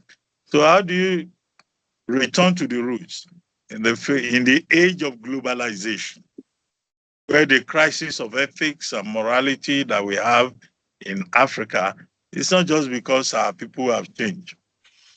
It's also because of, outside influence. And then the second thing you also talked about, leadership failure. Is it not the case that our people, the followership, is part of the problem? The average Nigerian, maybe because, as Professor Jega said, the family unit has collapsed, religious institutions are not serving their purpose. The way our people behave, we may blame the state. Are these the kind of good people who can build a society? People who are suffering from a conflict between private morality and public morality. Everybody goes to church. The moment they leave the church, they are misbehaving. They only remember God when they go to the church or the mosque. And then, of course, the health crisis, where I attribute that to leadership failure. But how do you change a people who just want to copy values from other places because of globalization? Thank you very much, Dr. Ruben. Thank you very much. I think the issue of ethics is not, it's something that will require, some level of long-term planning if we have to revive our ethical values. And I think we need to start from the roots. But let me say that beyond globalization and westernization, I want to also submit that the historical factors also played tremendous role in devaluing our society and debasing traditional values. I'm talking about the exploitation by usurpers. I mean the British overlords and others who came to colonize the Nigerian states. I think they did a lot of damage also to our traditional values, and of course indoctrinated lots of our people and made people to abandon lots of our traditional values, which of course we all know kept together our families, strengthened our communities, and of course elevated the moral standards in our community. So we cannot also deny the fact that these historical issues also play tremendous roles beyond modern day globalization and of course Western influence. So I like to see that as key, just as we also know that those historical factors played key roles in underdeveloping Africa and underdeveloping even Nigeria. That of course is arguable. But let me say that we can't return to our ethical roots if we will understand the place of our traditions in building our communities and building our families. So can we identify those traditional values and of course make them a point of importance in terms of course empowering traditional institutions and getting our families again to begin to believe in some of these positive aspects of our tradition, of course, that ties together our families, ties together our bonds, and of course elevates the moral ethical platforms within a family framework. Okay. So I think that is one. Then we also need to, of course, at the national level, have symbols of ethical excellence, what I call an ethical consensus amongst even the elites and, of course, the leaders. Because again, a society is as good as its leaders, and just as it's as good as its followers. So what kind of leaders do we have? Do we have ethical leaders that propel or advance ethical governance? Because there's a concept of ethical governance. So do we have bandits? Do we have criminals as leaders in our country? How influential, positively or negatively, are these leaders on even our families? Because they are people that people look up to. So we need to also interrogate the ethical base of our leadership frameworks and all of that, because they have a role to play in influencing the ethical realities of our country. How do we throw up role models? What role models do we have in our country? The role models we have now, there are people that we all know had very, very, very dubious backgrounds. People who really have nothing substantial to showcase as the reason why they are where they are today. So how do we reorientate, even people on this whole value sets? So there are a lot of issues that we need to engage, but more importantly, we need to empower our traditional institutions, our traditional base, while of course also ensuring that we elect leaders that can, of course, expand the frontiers of ethical governance. Now, on the issue of, yes, you talked about leadership failure. Awolowo stated very clearly that uneducated people can never be enslaved. What we've been having over the years as a result of these cumulative leadership failures is the fact that our governments in and out have not considered some of these human capital development areas as areas needing that level of substantial investment. So, of course, lift people out of that level of political ignorance, that level of illiteracy, as to empower them to be able to take some, clear decisions about their own future and their prosperity, and of course also determine the leadership equation in our country. So when we talk about people enslaving themselves to the politicians, what is driving that kind of propensity? And what was stated very clearly. So we need to invest in education, political education of our leaders, of our people, and empower them so that they can take informed decisions, which is also part of democratic tenets. Thank you. Thank you, sir. I get up. Yeah. Thank you, Dr. Nabulele. We have already exceeded the time allotted to us on the program, but we still have an important part of it, which is to throw the floor open and get responses for persons who have been part of this conversation. If you are just joining us, our theme is Holding the Center, Families, Institutions, and Public Trust in an Age of Insecurity. The memorial lecture in honor of Dr. Nowa Omoigui, Austin Omoigui, 1959 to 2021, 28 March 1959 to 18th April 2021. And this is the fifth in the series of the lecture in his honor and memory. Well, if you have been with us, I would like to throw the floor open for you to ask questions or make comments. And you may direct your questions or comments to any of the speakers so far, starting with the keynote speaker, and then the three respondents that we have had on the program this evening. Who is going to bear the card? Thank you, Ruben Abati. Thank you, Ruben Abati. Please? My name is Otibe Igbuzo. Otibe Igbuzo. You are here at last. Yes. Okay, please. I'm sorry, I was having issues joining. But if you can just give me a few minutes to share my perspectives. Because we know that all over the world, particularly in fragile and conflict affected societies, questions of insecurity have become central to governance, development, and social cohesion. And everywhere, including Nigeria, we see rising violence, economic problems, political instability, and in fact, the erosion of institutional legitimacy. And these have combined to produce what some scholars have described as crisis of trust. And so holding the center, which was popularized by scholar W.B. Yeats, becomes very crucial, especially in our country like Nigeria. And we can look at this from various perspectives, because in any society, there has to be social capital. And it's that social capital that emphasizes trust, norms, and networks, which are foundations for societal cooperation. But what we see is that the family, as that foundation of trust, has been destroyed, because the family is the primary site of socialization. The family is responsible for transmission of values.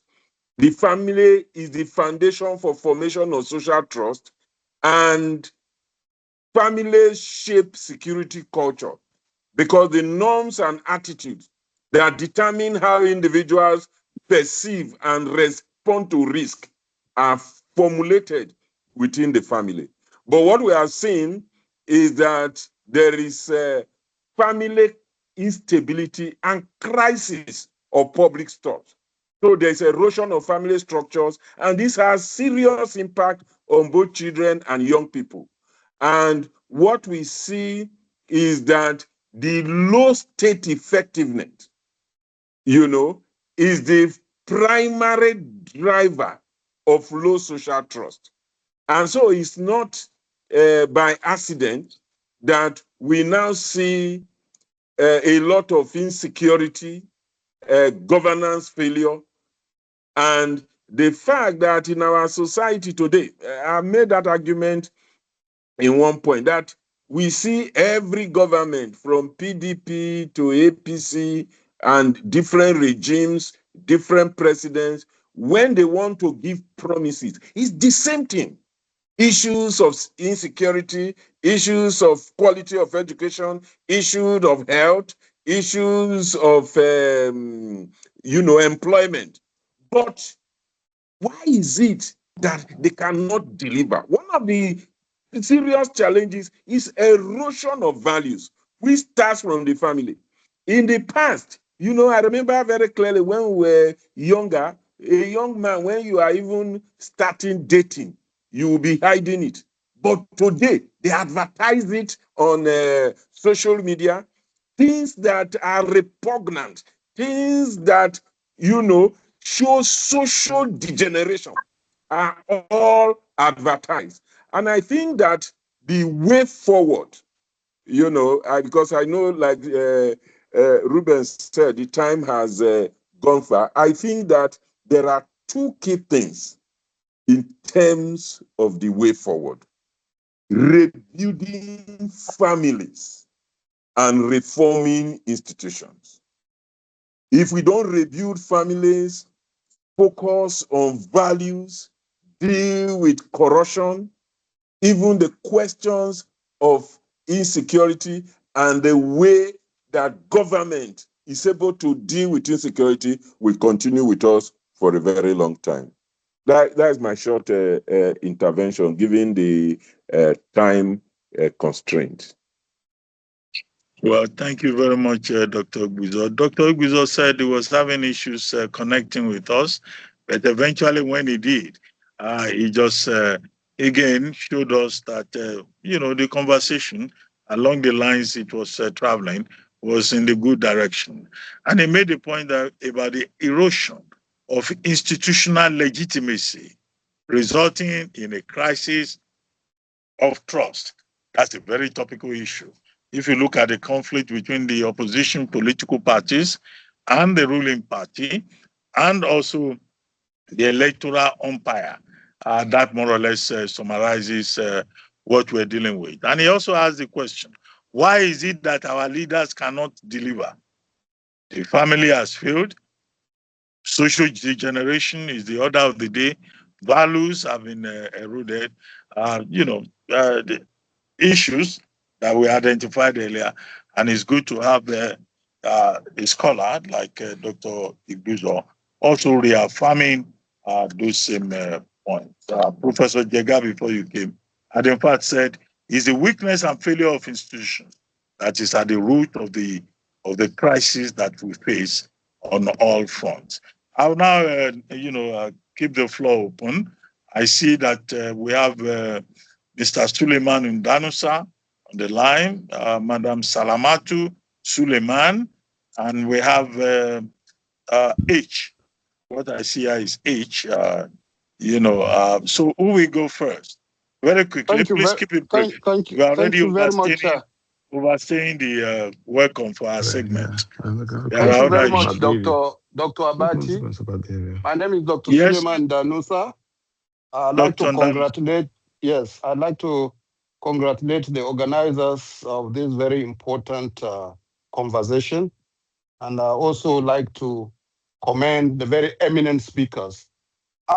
Listening to the eminent speakers, it is easy to see that there is a consensus in diagnosing the problems, the issues in Nigeria. But when it comes to solution, rather than pursuing it through the prism of national interests, we start going through parochial, tribal, religious, and so on. Take, for example, leadership, governance, good governance. What do we do to begin to focus on national interests so that at least we can avoid the division, the deliberate division that comes through tribal, ethnic, religious, and all those things that are, as far as I'm concerned, are diversionary. If we can know the problems and we want to operate from a prism that is national, as far as interest is concerned, then we should minimize all these distractions. I need to know from Professor Jega, how do we begin to minimize those divisive tendencies and concentrate on national interests, even in the choice of our governance? Thank you. Okay, thank you, Doctor. Let's quickly then go to Professor Jega. And it's nice you asked Dr. Jega to address, Professor Jega to address that issue. Others who will intervene, please identify who you would like to respond. Professor Atahiru Jega, OFR, please. Hello, Prof. Hello, Professor Jega, please. Okay, can you hear me now? While we're waiting. Okay, I can hear you now, sir. Please go ahead. Yes, thank you so very much. You see, to my mind, if you really want to understand how we got where we are today in terms of the crisis and the weakness of the institutions of governance, I think the simple answer to my mind is that we have entrenched and deepened bad governance. And this started, in my view, in relative terms, from the coup of January 1966. Relatively, when you compare the period before that coup and what has happened since that coup, you can see that we had a fair share of good governance in the First Republic. In relative terms, it wasn't perfect. There were still challenges, but at the regional level, in the ways and the manners in which the elected premiers and their ministers and the civil servants had operated the governance process, it was relatively good in the sense that bad governance is self-serving, is undemocratic and authoritarian. It mobilizes primordial identities, it weaponizes religion, and it vandalizes and personalizes state treasury. And in relative terms, when you compare that period and what has happened since 1999, you can see that we have deep, entrenched bad governance. And it is, to my mind, at the root of all the crises that we see with social institutions and even governance institutions. Bad governance resulted in policies and programs and projects which, to my mind, led to the erosion of family values and structures. And I give you a simple example. The structural adjustment program in the mid-1980s, it led to what we scholars call the multiple modes of livelihoods. And these multiple modes of livelihoods actually eroded fundamental values of families and even of governance at the state level. And to my mind, the solution to this will begin with efforts to end bad governance, to ensure that our governance process is cured of self-serving dispositions by people who are elected. I'm going to, sister, I want to drop my clothes, okay? So I've turned the off when I come back. I'll start cooking again, okay? Hello? Hello. Yeah, please, Prof, please go ahead, sir. Yes. So that is why I believe that solutions would have to begin with efforts to end bad governance and through entrenching good democratic governance in place of bad governance. After all, we are operating within the framework of liberal democracy, which is predicated on people exercising their franchise and choosing people to represent them in the processes of governance. So it means that the starting point is through elections with integrity that will bring responsible and responsive elected officials into the public sector governance institutions. And I think I made this point earlier on. And the key point is that this process will result in policies, programs, and projects that would address the needs and the aspirations of the citizens, both in terms of physical as well as human security. Therefore, holding the center depends on nurturing good democratic governance. So, to my mind, really, mobilization of divisive tendencies, which Dr. Indanusa mentioned, are all based on that bad governance that is not only self-serving, but that mobilizes religion, ethnicity, and so on as identities seeking for legitimacy or for support even in the electoral process and in the governance processes. So really, the key issue is to address bad governance. And we can address bad governance if we can all work towards restoration of electoral integrity and the mobilization of citizens and the enlightening citizens to recognize the value of participating in the voting process and making a good choice rather than a choice that is influenced by either money or by religion or by ethnicity or some form of communalism. Well, thank you very much, Prof. Let's go quickly to H. That's what I see on my screen here. But please keep the question very short. H, quickly, please. We need to, we're already overstaying our welcome with this segment. Okay, if H is not ready, can we have Madam Salamatu Suleiman? Thank you very much, Mr. Abati. Good evening. Good evening, everybody. And I want to sincerely appreciate Prof and all the speakers. They have brought out the issues very, very keenly and strategically. So in order to save time, I think I will just concentrate on highlighting one of the key elements that can make the center hold which has been brought out by most of the speakers, but which I think should be made a priority more than it is being made now. And that is the pillar of education. We can never achieve all the things we want to achieve without addressing that factor. And it has linkages with everything that is bedeviling us. It has linkages to insecurity. It has linkages to the all-important element of good governance, because the quality of leaders that emerge from the electoral process is seriously affected by the quality of people who vote to bring in those leaders and the kind of limitations that affect their choices.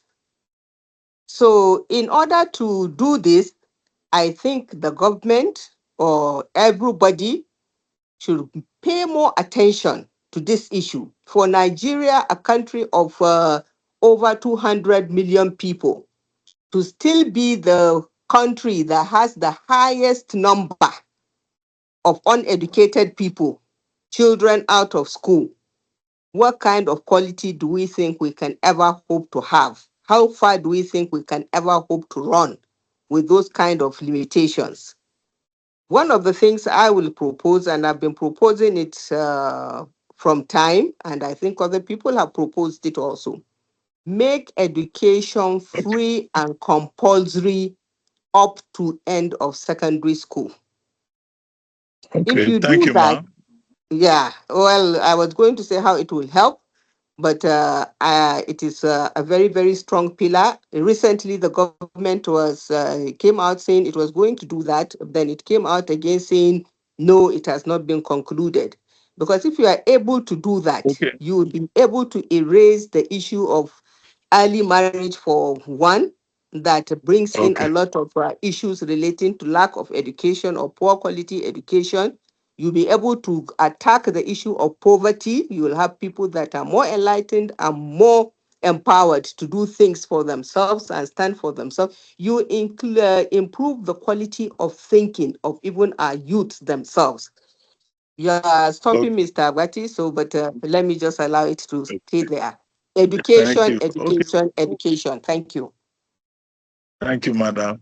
Well, we'll just take the next two persons, and then that will be all with responses from the floor. First, Bikisu Usman, and immediately after her, also Madam Felicia Momo.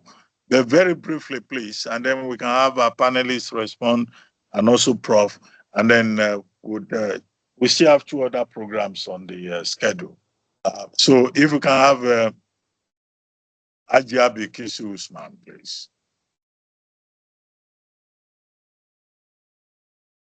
Okay, if Ajia Usman is not ready, let's go to Madam Felicia Momo. Dr. Abati. Yes, ma'am. Please go ahead. Hello? Hello? I heard you just now. Was that Mrs. Felicia Momo or Ajia Bikisu Usman or Mr. H? No, it is Professor James Momo, the husband of Felicia Momo. Oh, okay, Prof. Okay. Yeah, I like that. Thank you so you are using much. Madam's phone. I am using Madam's phone. I struggled to get in, but she allowed me to use hers. Okay, Dr. Abati, good evening, and good evening to all. Good evening. And we celebrate this occasion with pride on behalf of the Omoigui's family and the former DG Okaro. I am based here in the United States, so I'm contributing from Maryland. I was the former chair of the Nigerian Regulatory Commission before returning back to the United States at Howard University, where I serve as professor and director of the energy sector there, energy system center there. This interesting topic, I don't know why it's coincident. Just last week, we had an open house in the university, and someone who was trying to run to be a mayor in Washington, D.C. asked me just this same question. I guess he wanted to be a mayor, and he thought, since I've been long at Howard in the United States, if I could tell him the core values, what makes a good leader, and what has happened to our children that he knew many years ago. I guess the important thing is the family issue. In order for the center to hold, the family must set example. And it starts from the family before we go talk about governance at the outer level. I'm sure Professor Jega mentioned some of this also.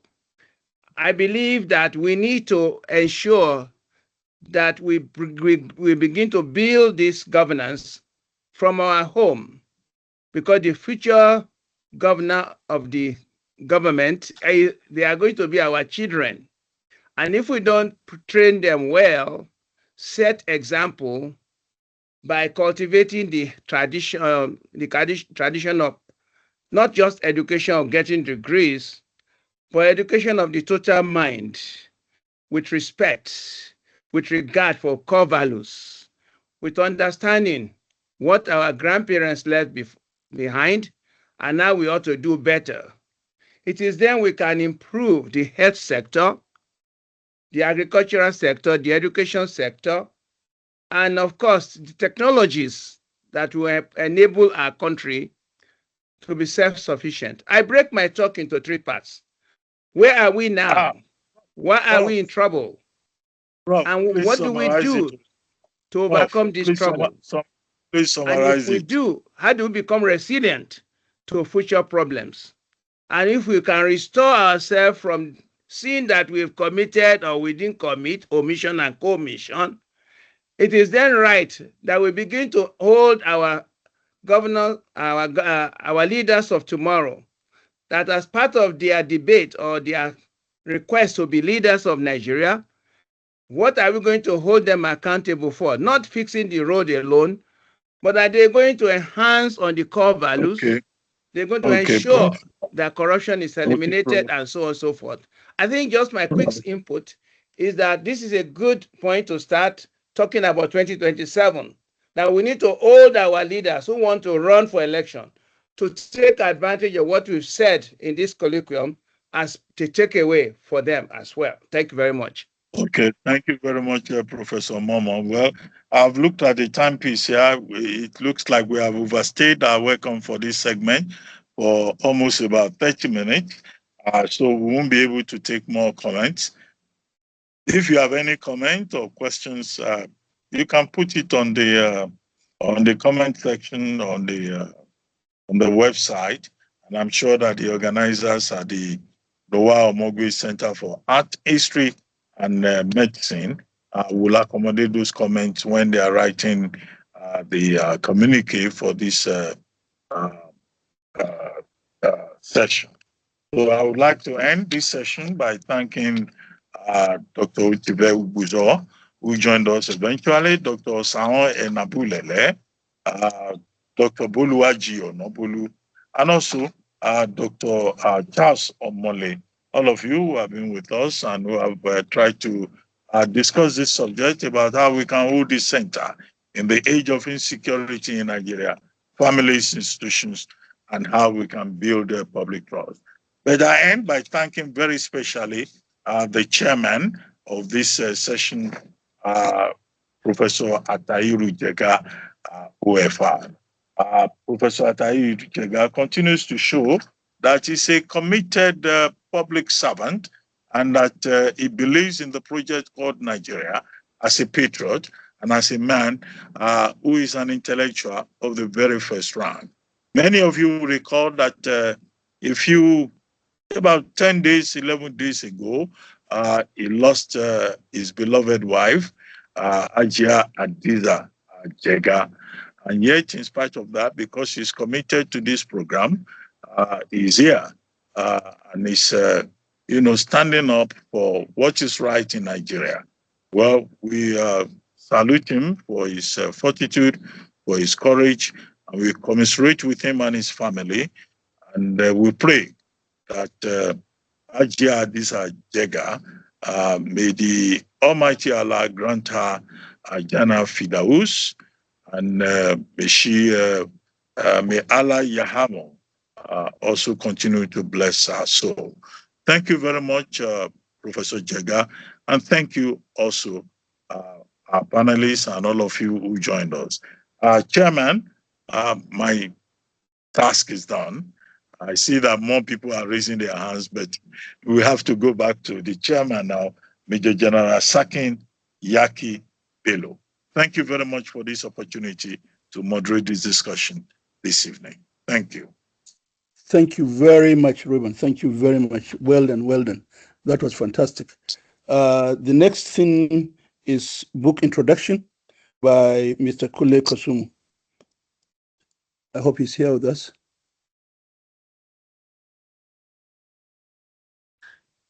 Yes, I am, General.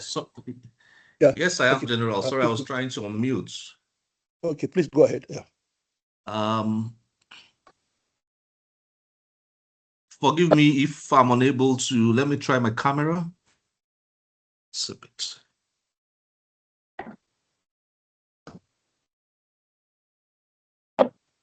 Okay. Good evening, everybody.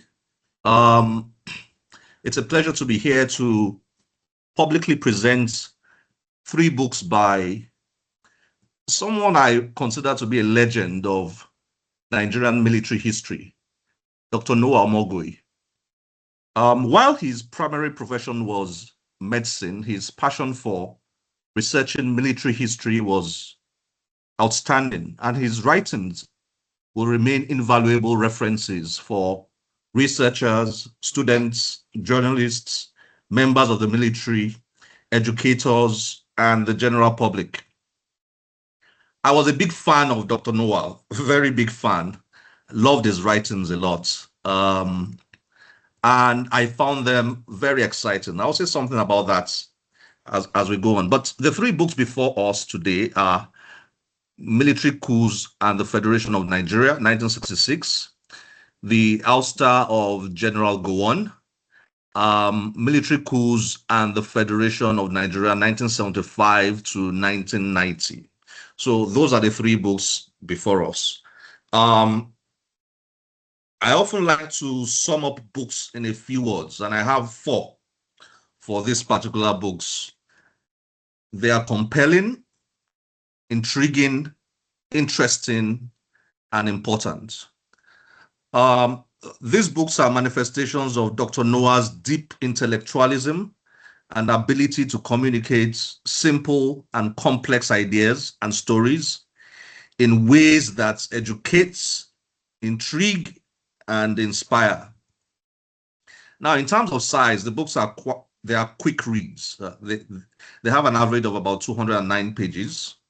And even though Dr. Nowa's profound scholarship is evident in these books, he still manages to somehow make them read like thrillers, revealing complex real-life plots, betrayals, and assassinations. I love history books like this because history, if presented entirely from an academic angle, tends to be cold and disconnected from today. Before reading Dr. Nowa's trilogy, I had ranked Why We Struck by Adewale Ademoyega, if you remember that book, and Oil, Politics and Violence by Max Seolun. I'd ranked them as the most exciting books about the 1966 coup. These books by Dr. Nowa have altered my ranking. They are really exceptional, really exceptional. And I'm not saying this because, this is a forum to say things like that. They are really exceptional. When you start to read them, you will find it difficult to drop them. Military Coups and the Federation of Nigeria, 1966, that one particularly explores the 2 defining coups of 1966, the January and the July 1966 coups. Although much has been written about these 2 important historical events, I dare say that Dr. Nowa's book unravels the intricate webs surrounding them in a most distinctive way. Who were the masterminds of the coups? What motivated them? Patriotism, greed, lust for power, tribalism, or genuine desire to rid the nation of corruption, nepotism, and political rascality, like they claimed? What were the political, social, and economic contexts of the coups? Who were the key figures involved, both within the military and the political class? You will find these figures in this book. It's, I mean, the popular figures we know, but there's so many characters involved in that coup that you probably may not be aware of. You'll find them in Dr. Nowa's book. I mean, critical characters. The one thing you will find in that particular book and the other two is how all the dots connect over time. He did a great job of connecting the dots in history, and I think that was a very rare quality, and it revealed his keen research mind. He was able to look back into history, study the events, and connect the dots. And I think this is critical in understanding, what we have gone through. He was able to connect the dots and made it easier for those of us who are reading now to look back and understand everything that happened in a way we could not have easily understood if we never took time to put in the kind of resources he puts into researching. The personalities involved in the 1966 coups never left the scene. They remained in our national life. And this is part of the way Dr. Nowa connected the dots. How the people who executed the 1966 coups, how they remained. They just didn't leave. They just remained there. They were dictating, influencing, structuring, and defining our nationhood in very deep ways.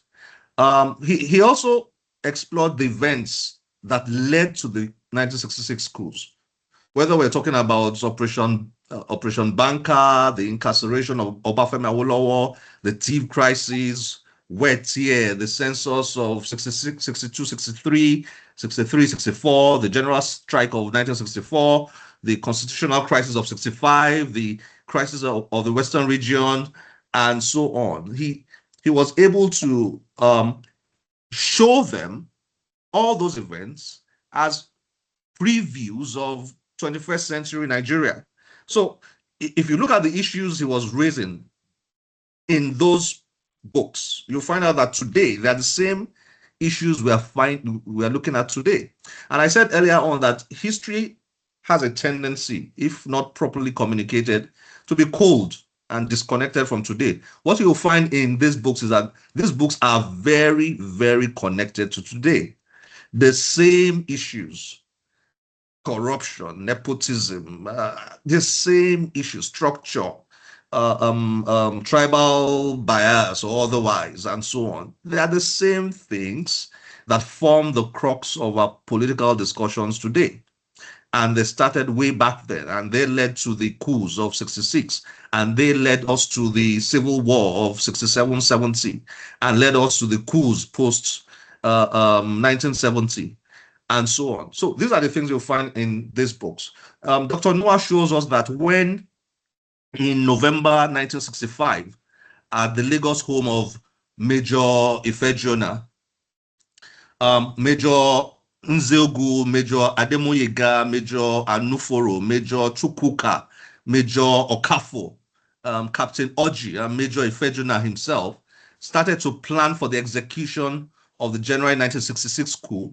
Little did they know that they were about to trigger a series of events that will devastate their country and lead to the loss of millions of lives.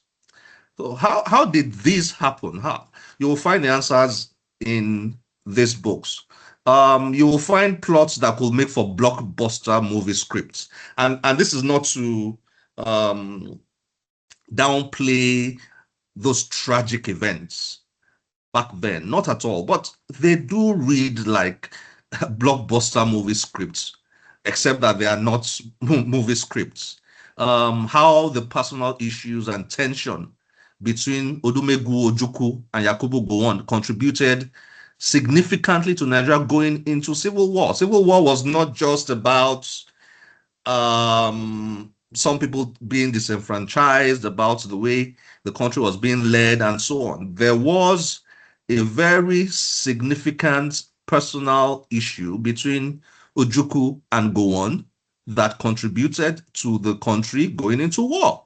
You will find that in the narratives of Dr. Noah.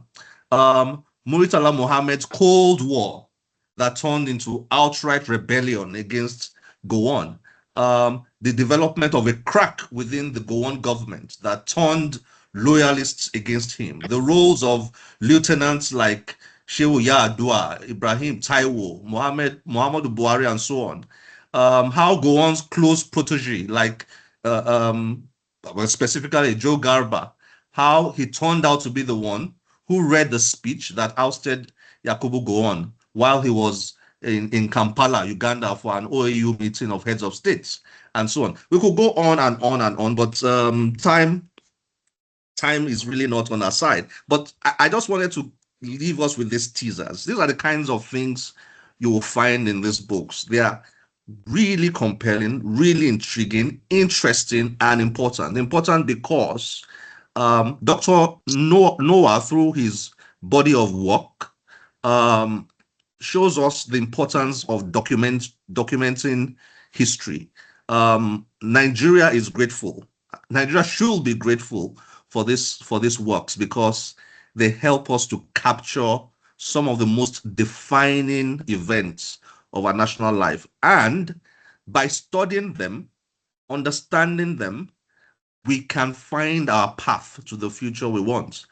Today, we are complaining about how things are not working, all the problems of the country, and so on. Could it be that we are where we are because we have failed to take time to properly understand what led us to where we are? This is what Dr. Noah tries to do in these books, and this is what we'll find in these books.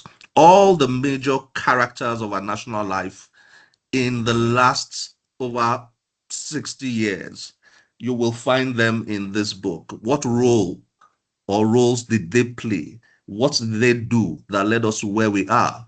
Who led us to war and why? How was the war executed? So many intriguing, exciting things you'll find in this book. So it's my pleasure to introduce them to us and encourage us as much as possible to buy copies, share copies of this book, tell the world about these books because they are really important books. And I commend Dagomo Foundation for putting the works of Dr. Noah together in these books. Thank you very much. And I will hand over to the chairman to formally present the books to us. Well, thank you very much, Kule. That was a fantastic job. Like the review went, I'm sure all the participants can readily assess the importance of these books. Very, very nice books, very, very good. In short, we are recommending the books to all institutions of Nigeria, as we have identified institutions to be very important in our society. So they are now available on Amazon ebook, the Ouster of General Gowon, Military Coups and the Federation of Nigeria, and the other book. They are all available on ebooks. They can be got also in in bookstores like Quintessence, Robin Heights bookstore, and as well as also at the Noah Center and the Gomo offices, based both here in Maitama in Benin City and Surulere, Lagos. So thank you very much, Kule. I think we'll go to the next closing reflections, 5 minutes by Egosa and Nosa, if they are ready, please.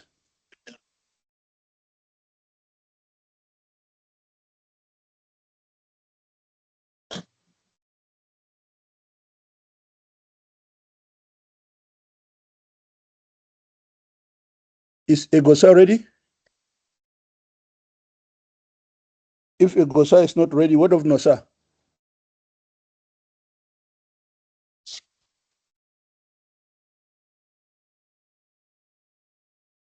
This is Nowa Omoigui. I hope you can hear me.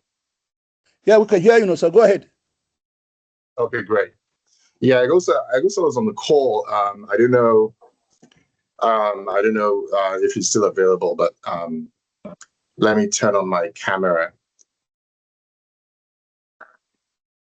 So thank you everyone for joining us today, and for the organizers for putting together a very successful event. This is Nowa Omoigui. I'm Dr. Noah's youngest brother, speaking from Seattle in the US. So I'll make it brief. So one of the things, it's been 5 years now since we lost our brother. And, one of the things that he was always very passionate about was connecting history with the present, and trying to deeply understand, why the country had been so misgoverned. And, I think his biggest legacy was in trying to educate the masses to take back control of their country. He was always very passionate about making sure that his writings were exposed to as broad a populace as possible.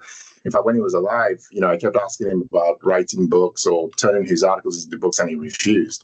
I was like, no, he wants to make sure that the common man could afford it or could read things on the internet. That's why he always used emails, or he would put things out there for free. And people didn't realize how much effort went into some of those articles. Some of, I usually would be the first person to review them. I was his proofreader, if you will. Some of the articles would take 3 years to write. Like, he would interview people. Some of the Civil War articles, he would fly to Nigeria to interview people that actually were there during the war. Some of the coup participants that he couldn't even mention. He interviewed many people whose names he couldn't mention because the people said, no, don't mention my name. So he went into a lot of research. Now, critically, per the topic of today's event, is like, how do we use my brother's legacy and his writings and connect that to governance? One of the things he always used to stress was how the seeds of the country's destruction and ruin were planted a long, long time ago. He was always very consistent about that. He said whether it was from from independence, the structure of the country, the enthronement of tribalism and ethnic considerations, a lot of these things didn't start yesterday. They've been sort of growing bit by bit over time. And I think because the country was blessed with oil, some of the oil wealth, sort of papered over some of those things that were there from the very, very beginning. And so he was always very, very emphatic on the need to create almost like refounding the country from the beginning. And I remember having long conversations with him about it, and he was always saying that Nigeria was almost stillborn, right? Because we didn't have like founding fathers that had a consistent, harmonious view of where the country was going as an entity. It was always very tribal from the very, very beginning. And that permeated the country's DNA from the 60s. And that's why you end up with people who, my brother would always tell me that some of the people that led Nigeria could not run a barracks, some of those military leaders, right? Because he was friends with all these soldiers that would tell him stories about how many of our leaders in Nigeria's history could not run a barracks. And then they end up running the country, right? They could not approve budgets. They had no plan, even with a basic running a brigade, let alone a division in the army, right? They could not, and so we end up with people that have no business near the corridors of power. And so, one of the things I really want to stress is the need to create a grassroots movement for people to try and take back their country, whether it's constitutional amendments, right? If the Constitution was written without the consent of Nigerians, it was imposed on us. It's not reflective of the culture of the people. It's not reflective of the current state of the country. And so you have a constitution that is very expensive to run, a government that is ridiculously expensive with 36 states, and the cost of governance and the cost of the administrative state is a yoke around the country's neck. So how do we create a movement that ultimately recognizes that the Constitution might need to be amended from first principles, right? How do we inject accountability back into governance, end up with a situation where we create a leadership class and a new leadership class that really represents the people? And it's really a big shame when you look at countries like Vietnam that were almost bombed out of existence. Vietnam was bombed until 1975, right? And go look at Vietnam's GDP today. It's pretty remarkable. This is a country that was leveled with bombs, right? In 1975, when Gowon was overthrown. Go compare both countries then and now. I mean, you'll be in tears, right? So with a country that has so much, potential and human capital to end up where it is today, my brother, I remember talking to him from time to time where he would almost be in tears, about how the country went the wrong way. So I want to use this opportunity to really try and get momentum behind, a grassroots movement outside of the political process, right? MLK did not start his movement within a political context. There was no political party, neither did Gandhi, right? That is where I believe Nigeria is right now. There has to be a movement that is outside the grasp of the current, sort of predatory political class to really take the country back. And I'm really hoping that becomes one of the things that my brother's memory would encourage Nigerians to adopt. So thank you very much. Thank you very much, Nosa. I don't know whether Igosa is around so that we can also hear from him. But if he's not there, I think this concludes our session. Oh, okay, go ahead. Oh, great. So thanks a lot. I'm not sure if I can add much more to Nosa's closing speech, but I will point out that I just looked at the time, and it's almost exactly, and I think within minutes, about 5 years since my sister called me and said, "Oh, we've lost him." It's been a tough week, in part, I think, because there's so many times where I want to call him, I want to email him and say, "Hey, look, what do you think of this craziness? What do you think of these people?" And I can still remember him going, "Oh yes, and this is what they're going to do, and this is what they're going to say." And he had this remarkable skill of predicting, Nigerians, right, and how and what they were going to do. And I think, and I'm really grateful to my sister and her husband and the Nowa Omoigui Governance Center for keeping the momentum going, right, with the publication of these books. My brother wrote so much, right? And I think, as Nosa said, there was so much diligence that was behind this, and sometimes when I see a lot of sort of other publications, I realize that, and I know he was a little bit irritated. Noah was a little bit irritated by the fact that there's a fair amount of plagiarism of his original research. But I think the bottom line sort of continues to be that the gift, to the populace has to be that you can't sort of move forward without knowing your history. And in many cases, history gets written and rewritten by the victors. But in this case, the best history gets written by those who are standing on the sidelines, who are documenting meticulously and in a very academically flavored way all the details, right? And and I think to what Nosa said, I still remember, and I don't want to sort of, throw him under the bus because many people do anyway, but I still remember a conversation with Noah where he was talking about Abacha. And he said that, that's the man that's sort of overseeing the country. But do you know that in the 66 counter coup, he ran out of bullets and went and grabbed a cutlass and started looking for officers and men to kill? And, and it's sort of interesting because it's a very specific detail, but it tells you very clearly that, later on in the 90s, you're looking at this gentleman as the guy who's supposed to direct the country, and you don't sort of realize that you're really dealing with psychopaths and sociopaths, right? And the country sort of deserves more, and I see a lot of some of the younger generation, and they're kind of lost, right? They're looking for some direction. They are dissatisfied with the current existence of the polity and governance and trust. But many of them, I think, are sort of looking for for scribes to sort of tell them, look, this is where we were, and these are the things you can do to participate.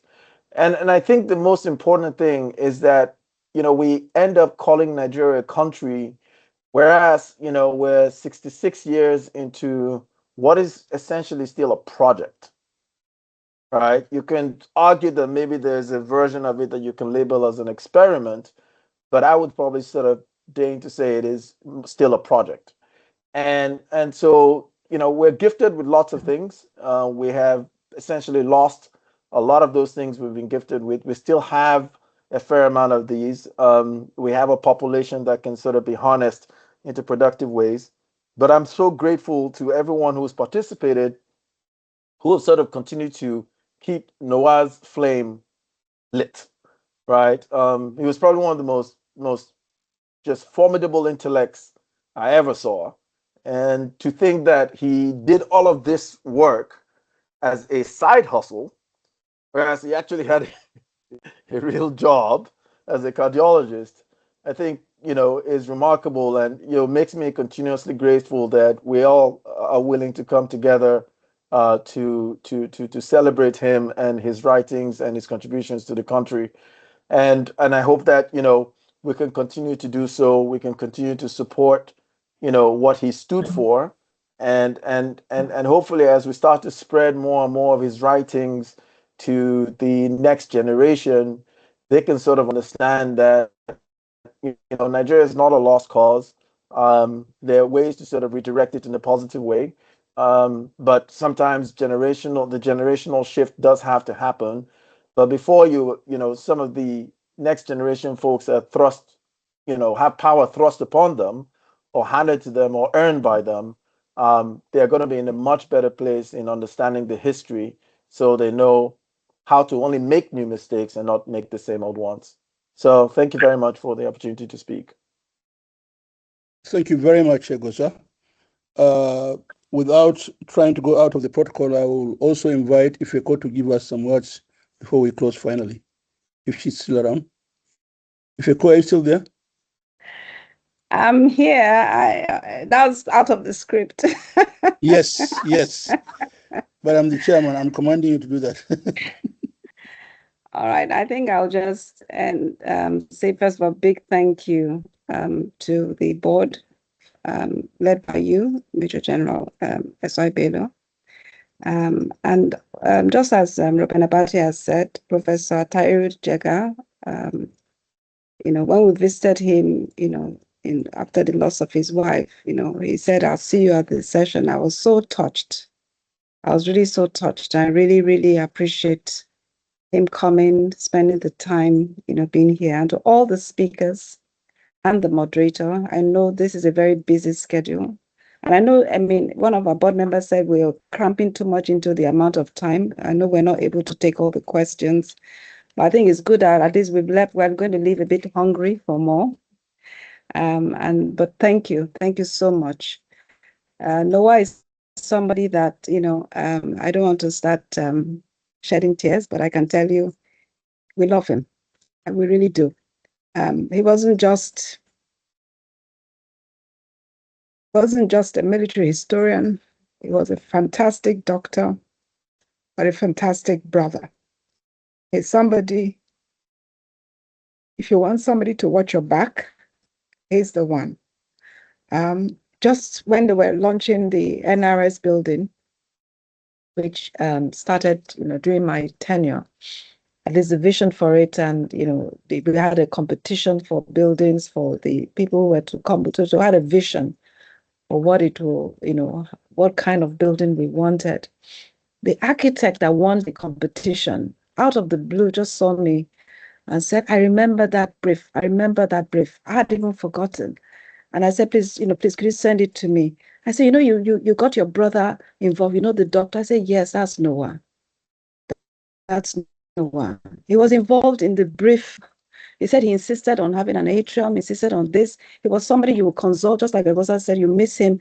He would consult you. You had an idea, you wanted to consult with him. You are ill, he's the person you go to. And the funny thing, I think he was just a public servant. He wasn't charging. So it is honestly my greatest pleasure that while I'm alive, we can continue to honor him. And my prayer is when I'm gone, it continues. And I look forward to the board to make this sustainable, to really give honor to a man to whom honor is due. Thank you. Thank you very much. Thank you very much, Ifeko. Nowa was an enigma to all of us.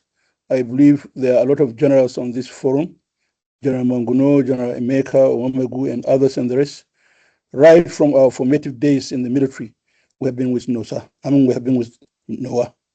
And me in particular, all the military operations, right from Bosnia to the Niger Delta, all the various operations. Every day we virtually talk with Nosa, with Nowa. Every challenge I had, I will text him, I will send him messages, and boom, answers will come. We'll go into history. How was this handled? How was it done? How was it? Everything, and the rest, and the rest, and the rest, So that was Nowa for us. And as a matter of fact, at a point, we were saying, why can't you come back to Nigeria? That the most formidable Nigerian who is not out of government, Nowa should not be out of government. We kept saying among ourselves, why don't you come back and contribute to the development of this country? And he was keen on that, honestly. He was really keen, But unfortunately, God knows best. Gentlemen, thank you very much. We are most grateful, and we look forward to another session again.